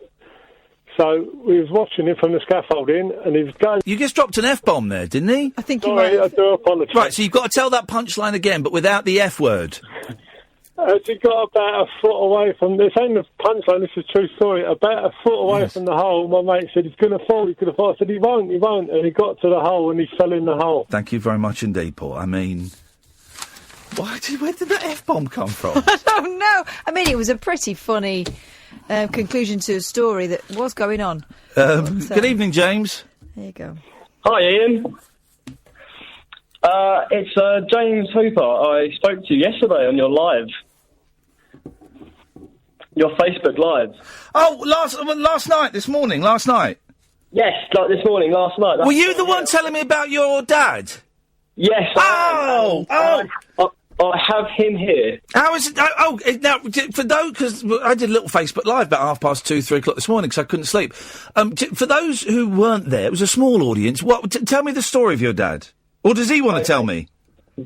I don't think he'll be able to tell you. Okay, so about 6-7 years ago, he suffered a major stroke. Yeah. And was in hospital for about 12 months, lost half his body and most of his speech. Uh-oh. And his only familiar voice he could really recognise was yours. Here we because go. we spent about a decade together listening to your old podcast from over the years. Wow. And so every few days when I used to go up to see him in hospital, he used to just say the word codcast. He couldn't say podcast. Oh, bless him. And every time I knew that was exactly it, to go and get some Ian Lee podcast because it gave me a familiar voice to listen to when we weren't there. What's your dad's name, James? He's here. What's his name? Nicholas Hooper. Hello, Nicholas Hooper. How are you doing, buddy? Thank you very much indeed. And I love your input as well. Thank you. Now, Nicholas, are you saying, and this is important, are you saying that I saved your life? Yes. Right. Does that mean... No, focus. Does that mean that you now basically owe me your life? Think possibly not. Oh, flipping heck, Nicholas! No.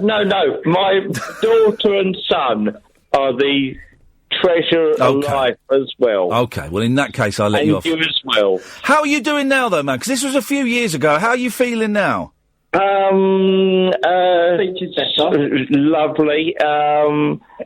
Going well. I'm pleased as punch as well. Thank you. He's making the most out of life.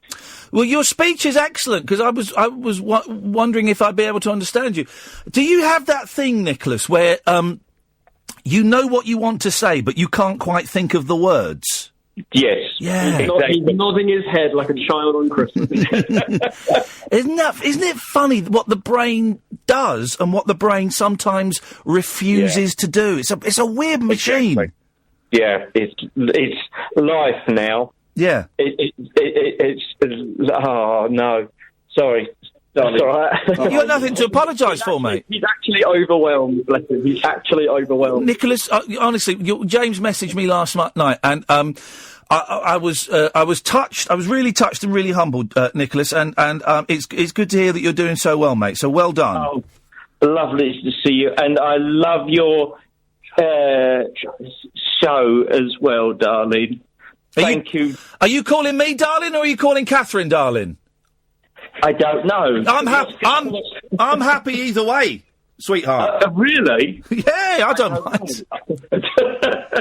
I love your input as well, darling, and I love your programme as well. Thank you very much indeed, Lee. You're a good lad, Nicholas, and you got a good boy there with James as well. So thanks both of you. He's a lovely fella as well. I've always wanted to do this and call up, and I thought last night I just had a good opportunity to do it. Oh, James, listen, man, that's a really sweet thing for you to share. It negates a lot of what I've just said in the last 40 minutes. You and Nicholas, you call in any time you want, okay? Fantastic. Thank you very much, Ian. Nice one, chaps. Take care. Ta-ta. Bye-bye. Bye-bye. There we go. What a nice bloke. What a nice bloke. There we go. There's something. What a remarkable comeback from the brink. Well, that's nice, isn't it? Imagine they should prescribe these podcasts on the NHS. That's what they need to do. Prescribe this on the NHS, and then we'll be. It makes people come round if only to turn it off. Yes, Barry. Hi, Ian. Yeah, absolutely. A lovely caller. Yep. Enjoyed that. Yep. Ian, there's an hope for all of us. That are in the twilight of our life. Can I just say that having retired in 2008, I've enjoyed every second of my retirement. Hopefully, they'll be a little bit longer. I get up every morning feeling happy. I go to bed feeling happy. Enjoy listening to the show. So many things to do, and you don't have to sell your labour anymore to the machine. So after 50 years of that, it's absolutely blissful. Yeah, but we're never going to be able to retire. Sorry? Our generation are never going to be able to retire. That's the problem. No, I do understand that, Catherine, and obviously that's there's political things need to happen to make that different. But for those that have been fortunate enough, and I count myself, probably the gene pool's been good, but every single day is a good day. I understand a lot of this life is about suffering, and I understand that the end is going to come. But as long as you work with a positive mind and you keep happiness at the forefront. What a load of cobblers. Absolute cobblers. Well, that's the way it is, Ian, and... that's the way it is for you, but I think most people are sat there thinking, what a load of old rubbish. Well, and it's giving hope to people because... No, it's not. It's giving false hope to people because what you're talking is nonsense. It's a lovely life, Ian. And, no, it's not. It's not. It might be for you, and that's great, but for most people, it ain't. Because you know what? They're going to die, and they're going to die slowly, and they're going to die painfully. So stop pretending it's all roses, Barry. It's not. It sucks. I just think, Ian, that you just need to cheer yourself up, mate. What does that even mean? That doesn't mean anything. Enjoy what's out there. You're just speaking. You're speaking in platitudes. I've got two lovely grandchildren, and thanks for calling, Barry. It's a load of old rubbish. He's just unpicked on James's and Nicholas's work. Just got to cheer yourself up. All right then, I'll do that, shall I? What a load of old cobblers from Barry. Talk Radio. This is the Late Night Alternative with me, Iain Lee, on Talk Radio with our friends at Time to Change. 1 in 4 of us will fight a mental health problem this year. Having a mate in your corner can make all the difference. Search Time to Change to find out more. You're listening on DAB, maybe on your mobile or online at talkradio.co.uk. The Late Night Alternative with Iain Lee on Talk Radio. We have ways of making you talk. Do you know what it's like to fall on the floor? Cry your guts out till you got no more. Hey man, now you're really living. Have you ever made love to a beautiful girl? Made you feel like it's not such a bad world.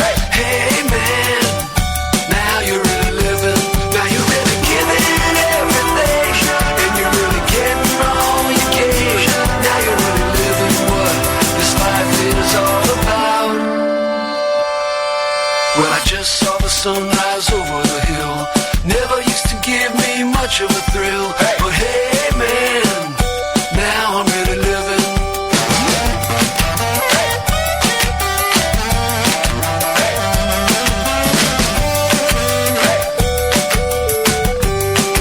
Do you know what it's like to care too much about someone that you're never gonna get to touch?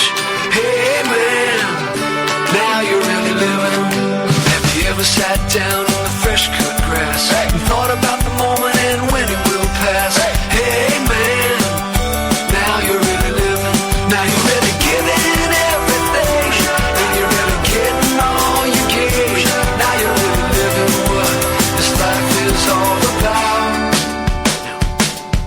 Now what would you say if I told you that? Everyone thinks you're a crazy old cat. Hey man, now you're really living. Do you know what it's like to fall on the floor? Cry your guts out till you got no more. Hey man, now you're really living. Have you ever made love to a beautiful girl? Made you feel like it's not such a bad world. Hey man, now you're really living. People, you know what it's like to fall on the floor. Cry your guts out till you got no more. That's it. It's pointless. It's all miserable. It's pointless. When you die, right, and just before you die, you look back at all the bits where you messed up, the bits where people were good to you, the bits where people were bad to you, the times when you laughed and the times when you cried. You know the negative, more of the negative than the positive. It's not the way I see things. No, well, it's because you're naive. Okay, well, That's I'll why. stay that way. Yeah, exactly. This is the Late Night Alternative with Iain Lee on Talk Radio with Time to Change. 1 in 4 of us will fight a mental health problem this year. Having a mate in your corner can make all the difference. Such time to change. To find out more. For the first time this evening, we have no calls either on the switchboard or on Skype. 0344 499 1000 is the telephone number. If you want to give us a call, we call you back. It costs you pennies, probably free, and we call you back anyway. Or you can Skype us from anywhere in the world by Skyping Late Night Alternative. Now, I've got Skype on my phone, but I don't really understand how it works on my phone, so I never activate it. I only activate it when I want to test it on my computer. That's the only time I ever activate it, because I don't get how it works on the phone. But it does, guys. It works on a phone. These things. These things we know. What have I written down? What have I written down here?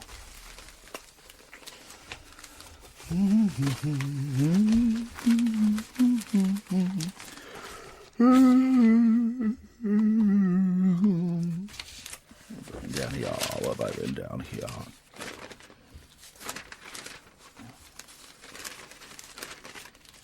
Here we go. John Lennon's killer boasted that he has been forgiven by Jesus for assassinating the former Beatle. Oh, that's all right then. That's okay then, fine. As long as Jesus has forgiven him, then that's fine. That's great. Good.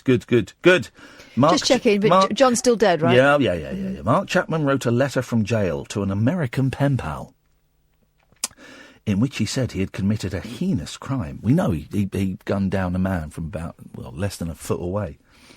But he told the man known only as Michael that Jesus is a real living person. I have come to know Jesus is everything.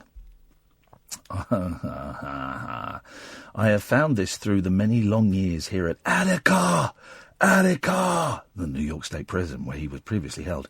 He chose to die so that our sins, even mine, could be forgiven. 12 years ago, okay, so this is from the 90s, I shot and killed the rock superstar John Lennon, formerly of the Beatles. Let me say here that it was a horrible occurrence. I have never forgotten it. Neither have we, Mark. His cousin came to my college for a semester. Casey Chapman. Mm-hmm. And he seemed, at the time, this is how I remember it, anyone else who's there with me, I remember him being quite proud of the fact. Oh, really? Yeah. God. And he knew him. He knew Casey Chapman knew Mark Chapman. He said he'd been to family events with him and stuff. It's a strange old world. The letter, written in 1992, came to light when it was sold to an anonymous US bidder for £265 by Eric Holler, whose website, find this website for me, please, Serial Killers, Inc., specialises in selling personal effects of the most notorious criminals. What a great way to earn money, Mr. Holler. How proud must you be? Daddy, what did you do today? Well, today I sold a letter by the guy that killed John Lennon for £265. Here's what the bit on Google says before you get to the actual thing. The premier murderabilia and true crimes collectibles website, Murderabilia. Get this fella on the show. either tonight or tomorrow. I want to know what the hell he thinks he's doing. How he thinks. Here's the thing: he'll come on, he'll be a perfectly nice bloke, and I'll struggle to call him out on it. But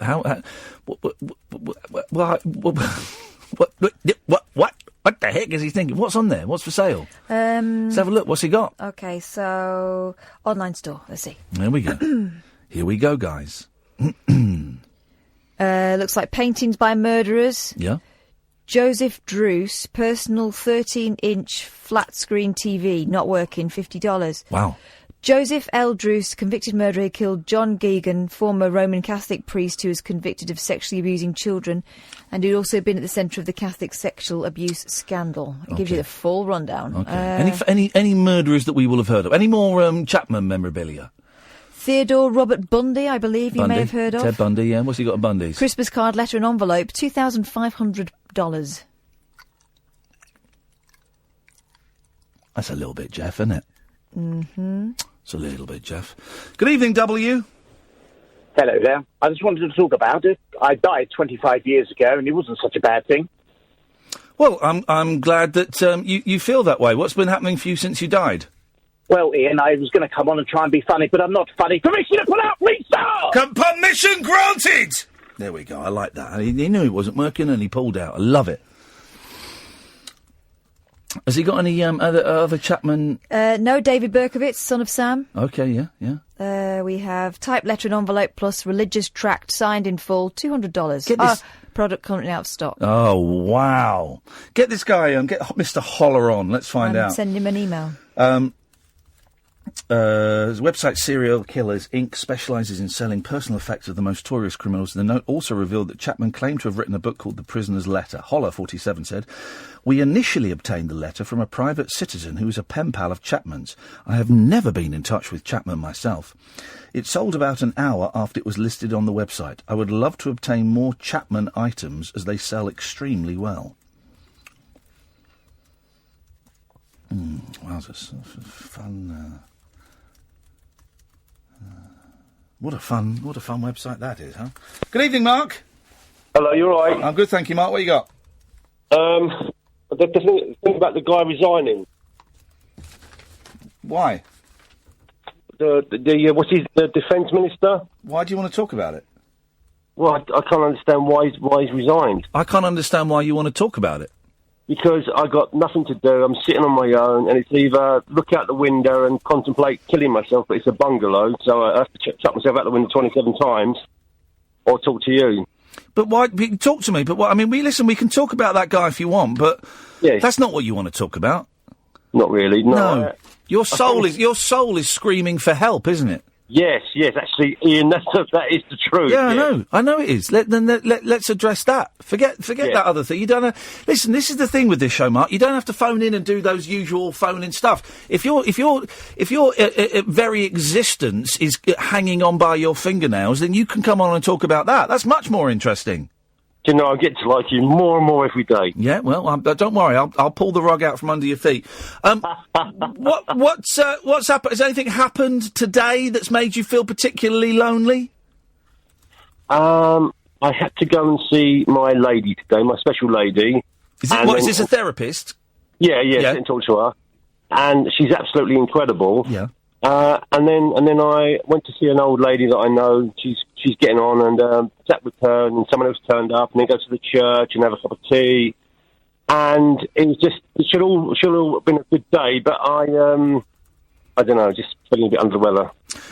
It sounds like a miserable day, if I'm honest, because I know that I haven't seen the therapist for a while, but I know that after you've had a session with one of those people, particularly, if you're being especially honest in that session, you can come out feeling rotten, because you've talked about, I don't know, I mean, the stuff I talked about was a little bit of child abuse when I was a kid, about my terrible relationship with my dad, about guilt around my mum's illness, about low self-esteem. That's the kind of stuff I was talking about. Do you know, Ian, you actually are fascinating, because I've been seeing this lady for a couple of months. Yeah.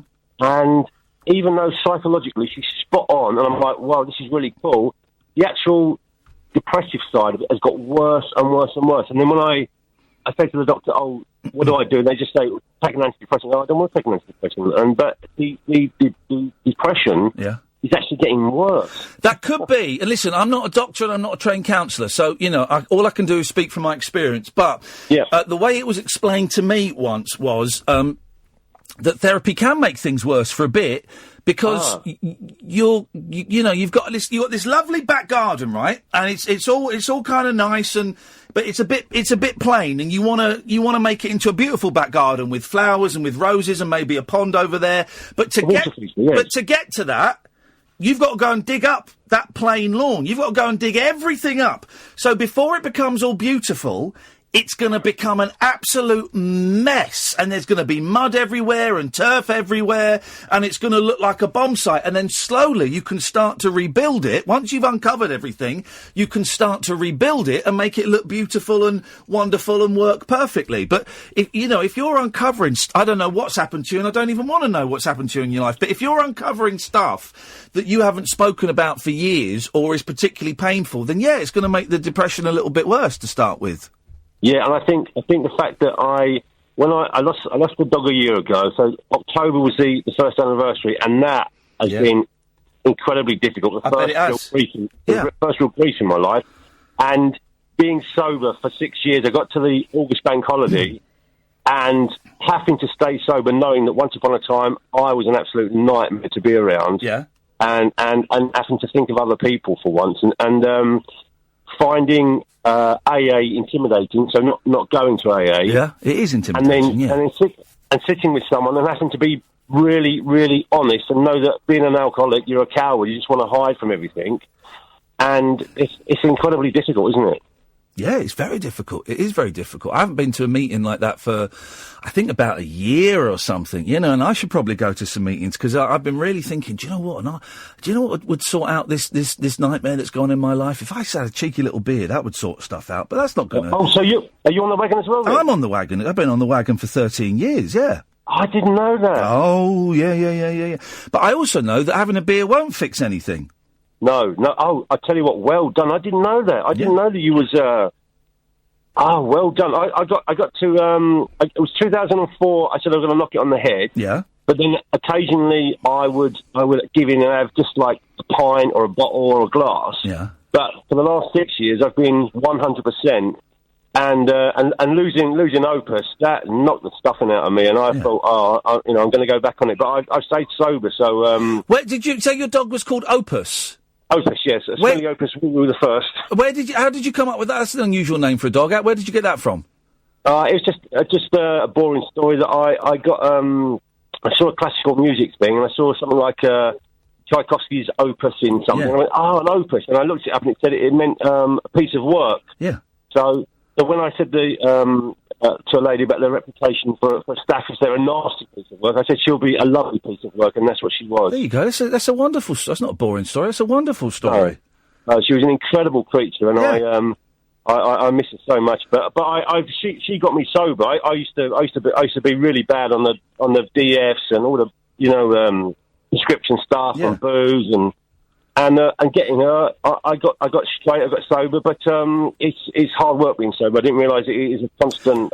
Have fight. you not? And I know, with a year past, I don't think this would be insensitive of me to bring this up. And if it is, I apologise. But over a year has passed. Have you thought about getting a dog now that over a year has gone since you lost Opus? Yeah, a few weeks ago I went to see a lady about a little puppy. It was an English Bull Terrier. Yeah. And I immediately thought, I want it, but I'm having these HGV lessons at the moment. I've got to get my HGV. Oh, blimey! Yeah, got to get working, and then once I'm up and running, then I'm going to definitely get another one. Definitely. There you go. That's all right. Well, listen. You've just told me in that sentence two really exciting things that you've got coming up. An HGV licence, flipping it. I don't envy you doing that. That's how I drive a Polo, and anything big, I keep thinking I've got to get a bigger car because my boys are bigger, but anything over a Polo, like a saloon or anything, I feel terrible in it. So flipping HGV. So well done for that. So you've got an HGV to look forward to, HGV licence, and a puppy at some point when you're a bit more settled. That's something to aim for, isn't it? Yeah, do you know, I actually feel really relaxed now. Now that I know that you've been on the wagon for years. Yeah. It's one of those things that I find really actually difficult to stand up and say to people, oh yeah, I can't have a drink because I used to get a bit naughty.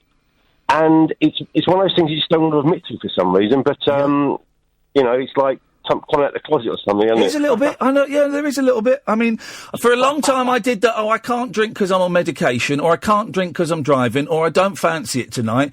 And then after about 2 years, I just started going, no, I don't drink anymore. And I don't go into details. You know, it's kind of my business. But yeah, I just don't drink, and that's fine. And that's that decision made. So it makes going out easy. Well, do you know, you've really made me feel normal tonight. Normally I feel like really weird. I apologise. That's not my intention to make you feel normal, Mark, because none of us are normal. Well, I feel normal now. All right. Well, listen, see, that was better than talking about some MP resigning, wasn't it? Yeah, bollocks to him, eh? Exactly. Nice one, Mark. Thank you very much. 0344 499 1000. This is Talk Radio. Kick off your slippers. Don't go to bed. The party is just starting. You can sleep when you're dead. The Late Night Alternative with Iain Lee on Talk Radio. This is the Late Night Alternative with Iain Lee on Talk Radio. And, of course, with Time to Change, Angel's Piano, who you remember we had on the show a couple of weeks ago, I guess. We found her on Periscope because one of our callers thought it was funny to be mean to her by doing the India thing, which I can't be bothered to explain. And we thought, well, that's mean. No, it's not be mean. Let's go and have a look. And she was brilliant. She's really talented. This young woman who plays piano and sings songs, and fascinating story as well, from Argentina, I think, and lives in New York, and has got a kid, and has got an really old, about 35-year-old Mac behind her. Married to a drummer, and plays and sings like nobody's business. Anyway, she's listening tonight, so hello, Angels. Thank you very much. You have to come on the show sometime again soon. I've also, Gilly Bean, the other pianist, has been in touch, and I need to sort her out to come on the show as well at some point. Don't forget, this Saturday, it's the last rabbit hole of 2017. We're going out in style in Wolverhampton at Slater's, 7 o'clock till 9 o'clock. Yeah, they changed the venue, but if you were due to pick up your tickets from the old place, they'll be at the new one, so and if don't you've got fret. Tickets that say the old place, come to Slater's. You'll be very, very welcome. And as always, afterwards, you can get pictures with us and stuff, and that's absolutely free. Unless, of course, you want a picture of the sellotape, and that's £1. And a new pound coin. New pound coin, no please. chances, thank you. None of that. 0344 499 1000. Skype, Late Night Alternative, all one word. Here's a story. This is an incredible story. Every now and then you get a story about people taking the wrong babies home from hospital. Baby swap. And it does... And I think I got a feeling it happened more in the 60s and 70s than we were let on, because babies all used to be put into like one big room full of babies, and they weren't allowed to be with the mum, and so they'd all be. And you've got to think there's a room full of 30 babies, and babies all look the same. No, they do primarily. I could tell mine straight away. Oh God, I couldn't. Really? No, not at all. I knew they looked mine. I couldn't tell. I honestly could not tell my boys. Well, I had one that looked very much like a miniature version of her father, and another one that looked like a punk rocker. So, two couples given the wrong baby in a hospital mix-up decided to raise each other's children when the blunder came to light years later. Whoa. Oh, so they'd already... Oh. This is fruity. This is very Jeff. The mothers had shared the same delivery suite and both gave birth to healthy baby boys in September 1983. But they failed to notice when nurses gave them the wrong child to take home. The truth did not come... I think they might be Chinese, judging by these names. Here we go. It's in China, yeah. The truth did not come out until April 1987, so 4 years later, when relatives of mum Ji Guha saw a boy at nursery school who looked just like her husband, Cheng Cheng-fei. Speaking publicly about the mix-up for the first time yesterday, Ji said, "When our son was a few years old, people started saying he didn't look like us. When I saw the other boy, I immediately said, 'This is my son.' Flippin' heck." After realising they shared a delivery room at Suchang People's Hospital in China's Zhejiang province, the families took their sons for tests to confirm the boys were switched. But they're 4, you've already fallen in love with them. The parents then faced the heartbreaking decision of whether or not to swap the children back. Oh, God. Imagine being that listen to this then. Dad Cheng said, "Personally, I wanted to have my own son back. It seemed right.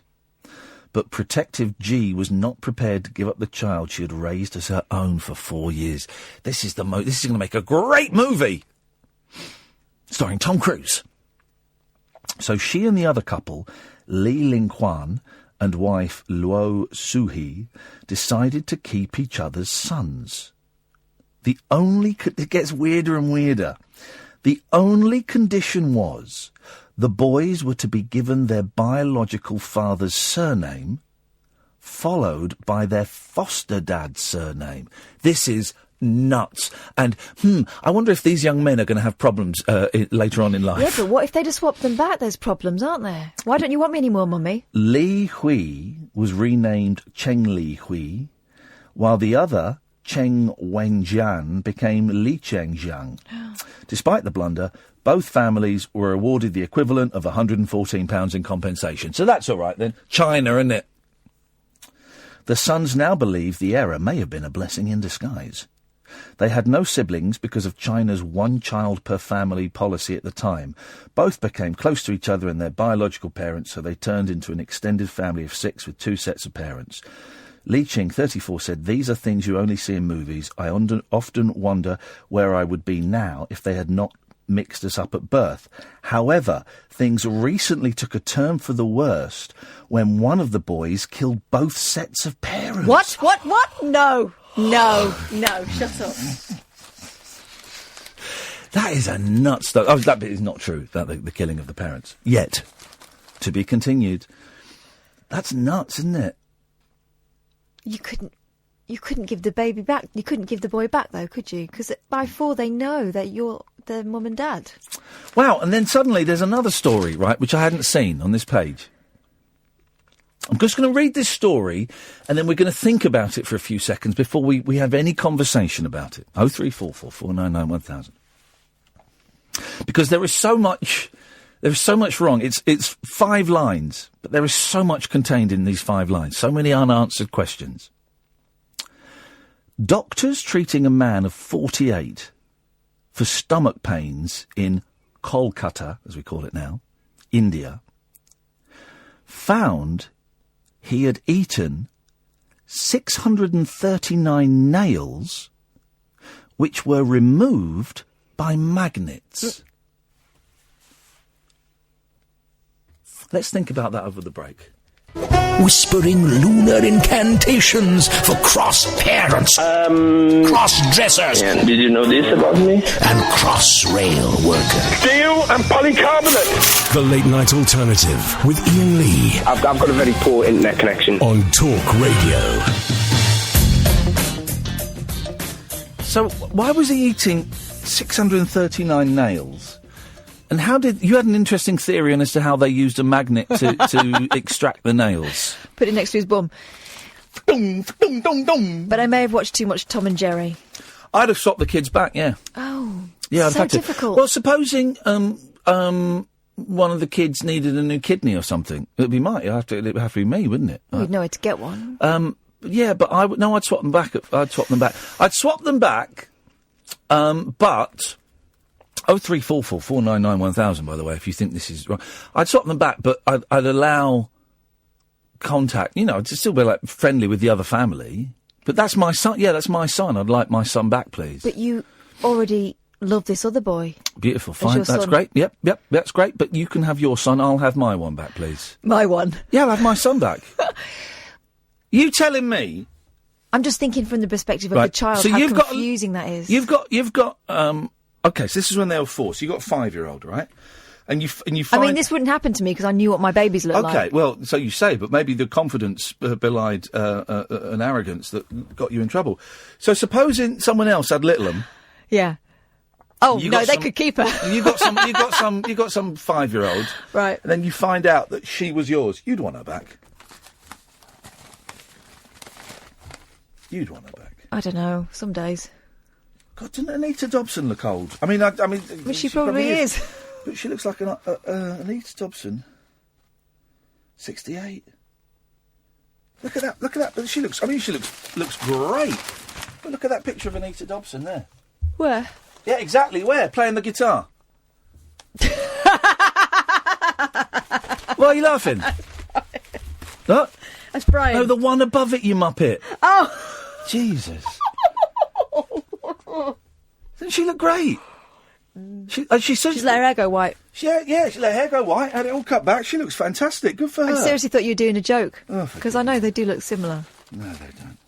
Well, they do.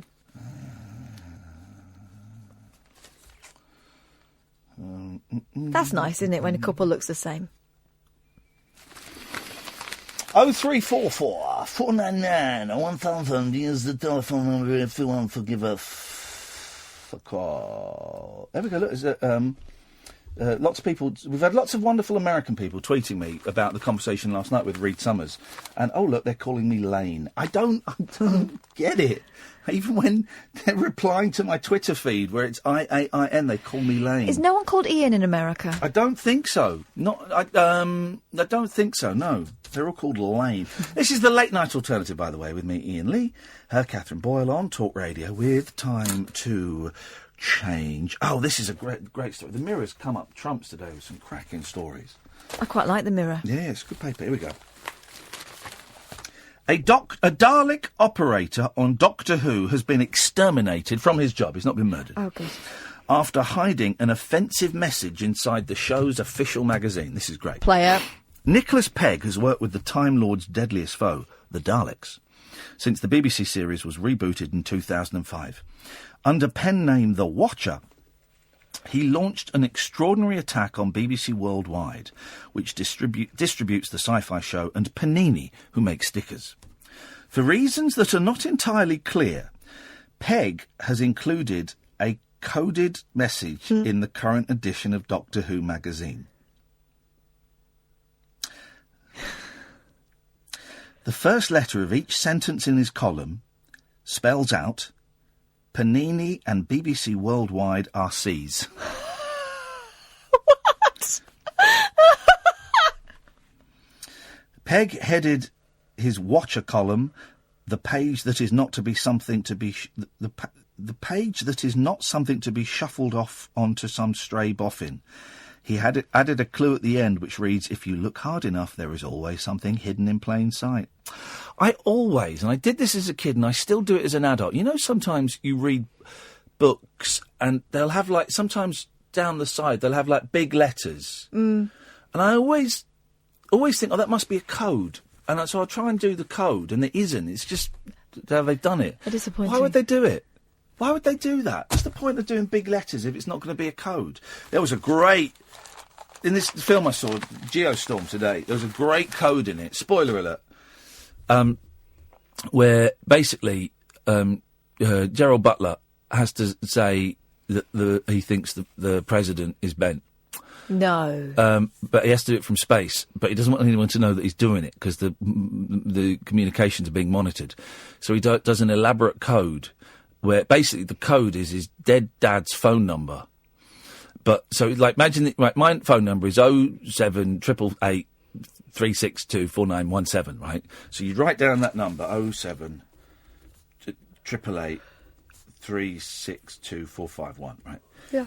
And then what you do, so you get rid of the O, and that means that the seventh word in what I then say you'd write down, and then the eighth word after that. Don't do it, because I'm not saying anything. Oh.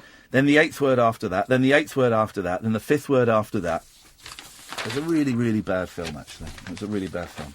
So was the other one better? No, this was 0.1 better than the film you made us see in Hull.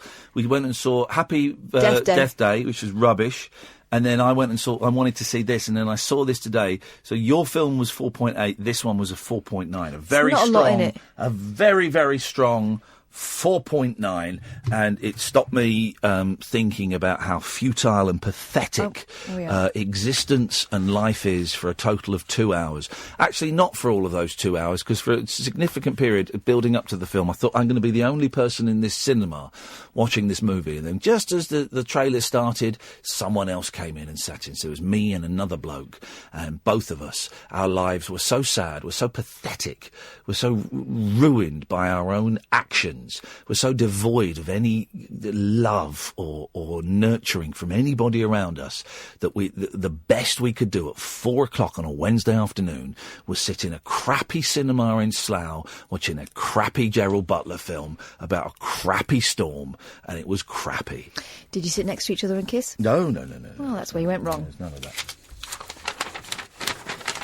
Prime opportunity. 0344499 1000 is the telephone number if you want to give me a call. Where's the ha? Here's the old ha. No, that's boring. Here we go. Men spend almost an entire year of their life in the bathroom, with 1 in 10 admitting they waste time posing in front of a mirror. Well, I don't waste time posing in front of a mirror, but I do spend a lot of time in the bathroom, because when you've got kids, that's kind of the only place you can get peace. But even then, it's not particularly private. They come bursting in. If they know you're in there, then it's a matter of time. The typical male now spends 2 hours a week on their maintenance routine in the loo. Shampoo brand, I'm not going to say it, carried out the study. A spokesman said, the assumption that it's the women of the house hogging the bathroom is clearly way off. Yeah, it's been way off for 20 years, you idiots. No one's thought that for 20 years. I mean, when did the term metrosexual come out? That was in the very late 90s. Yeah, David Beckham. Yeah, so that was 20 years ago, probably mid-90s. So, yeah, so no one's thought that for ages. And here's the thing, millennials. When I was growing up, right, if you were a bloke, you'd have deodorant, and you'd have Brute aftershave, and you'd have shaving foam, right? That was it. Let's go back to my granddad's day. Yep. No deodorant. No. That's for girls. Yep.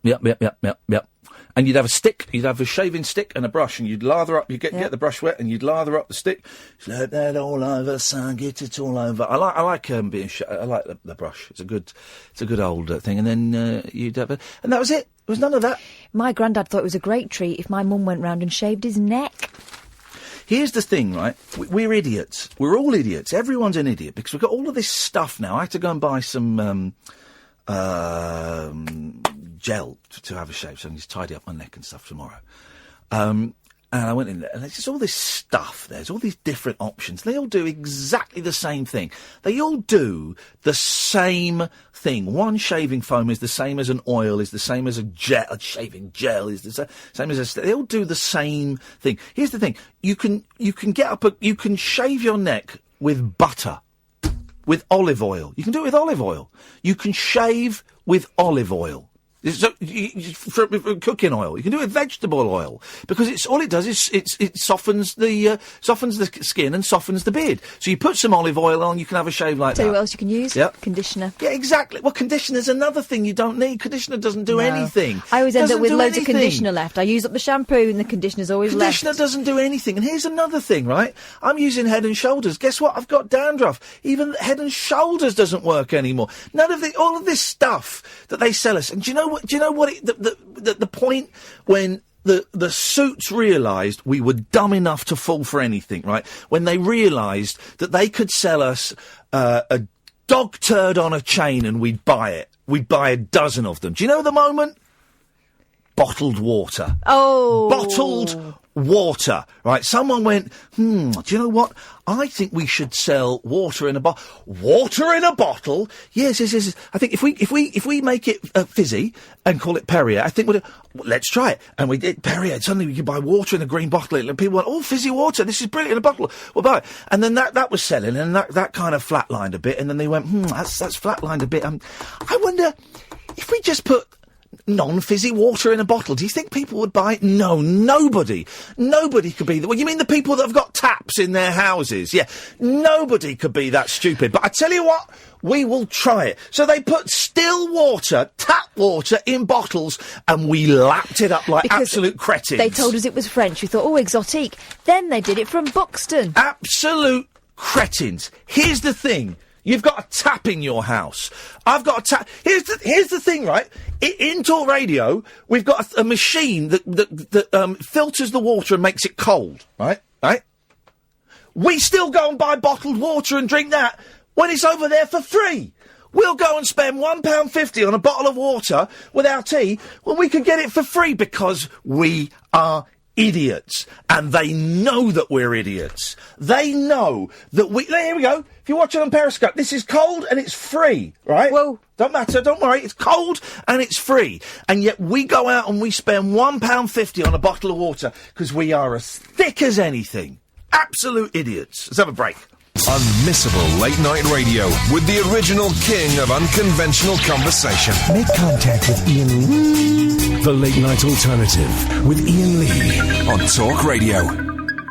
Yeah, this is the Late Night Alternative with Iain Lee on Talk Radio. With time to change, 1 in 4 of us will fight a mental health problem this year. Having a mate in your corner can make all the difference. Search Time to Change to find out more. Can you get that caller back? Andrew was about to go to Andrew, and then Andrew disappeared. 0344 499 1000 is the telephone number.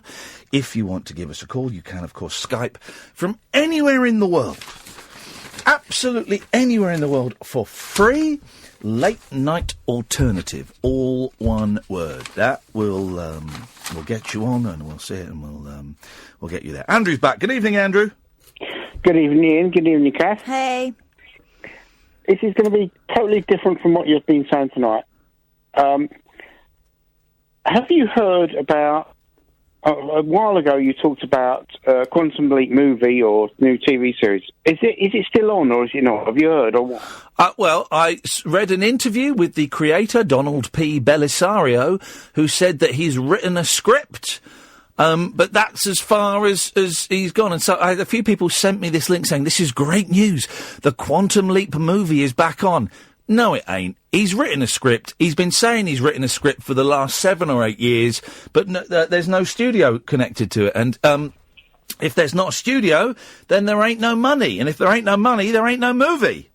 Oh, come on. You've got to have some sort of Quantum Leap ending or just not even a movie, just like the end, just one like a TV series, like a TV movie thing. What? But the ending was so perfect to Quantum Leap. He met God. God was working in a bar. Oh, but was it God? Yes. No, it wasn't. Yes, it was. No, it wasn't. Well, who was it then? Well, nobody knows what God is, so how do you say what God is? Right, the implication was it was God, or if it wasn't God, it was someone very, very close to God, who was a barman and was sending Sam on all these missions to go and right wrongs.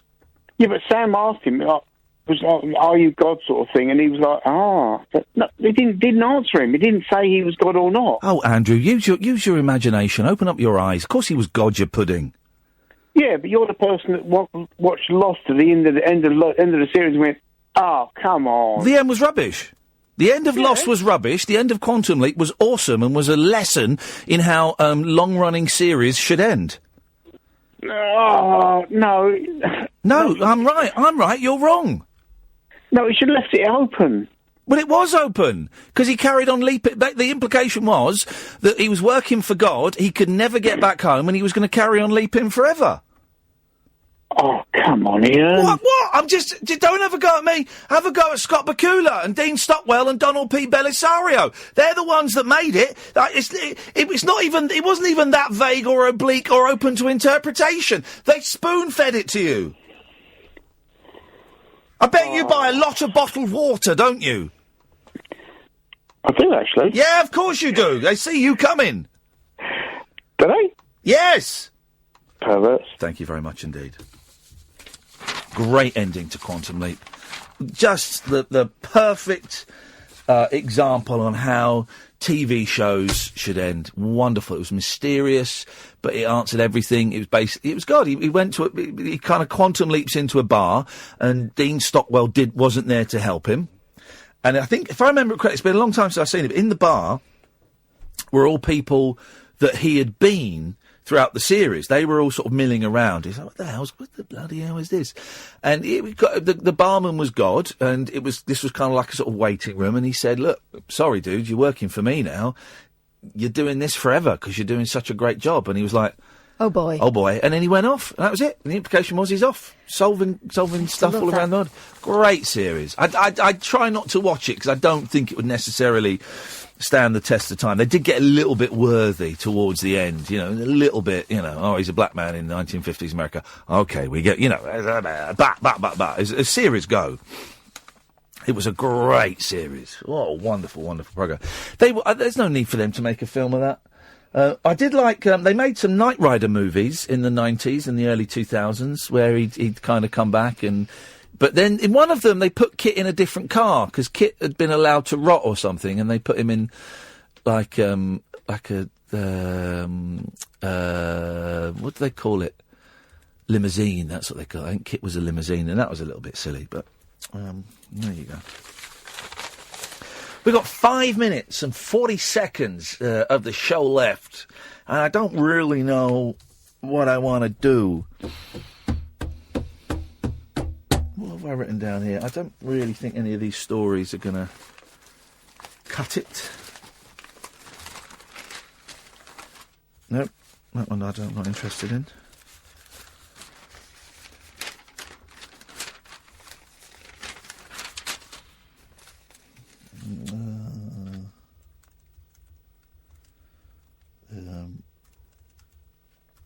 Here we go.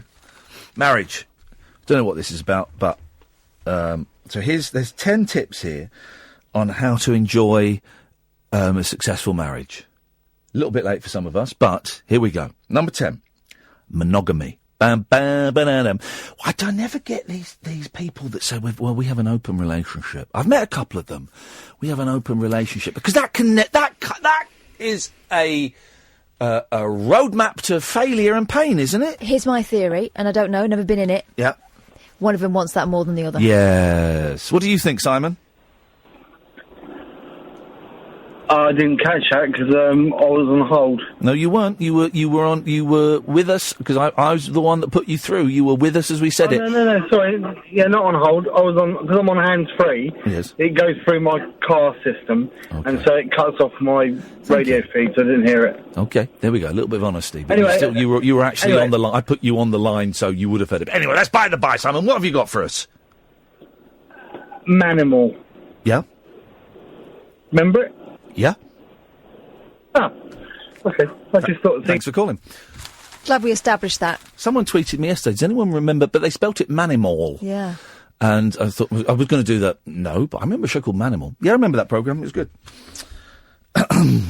Anyone else remember programmes?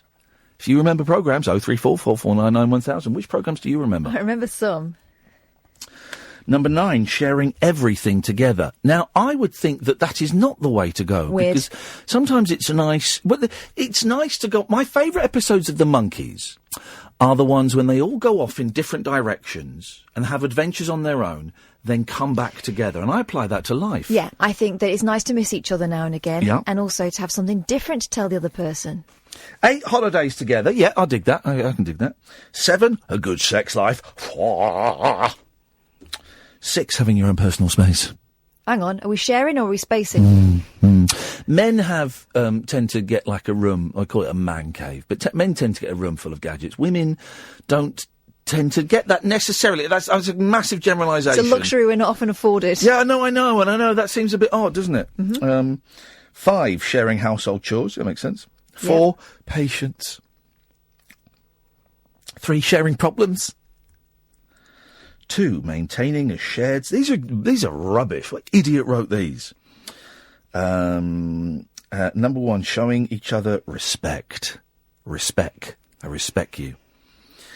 It says here, only 1/3 of British people believe monogamy is the secret to a long-lasting marriage. And Barbara... I don't know who Barbara is. Anyway, pins the blame for the unusually low figure on men. She says men tend to be more comfortable with open relationships than women because men compartmentalise more easily. Work is work, family time is family time, and sex is sex. That sounds like bollocks. There we go. So we made it to the end of the show. We've made it to the end of the show, guys. This is the Late Night Alternative with Iain Lee on Talk Radio. With Time to Change. We'll be having a Time to Change hour tomorrow. We do it at 11 o'clock, is that when we do that? Matt Haig will be on, which will be fantastic.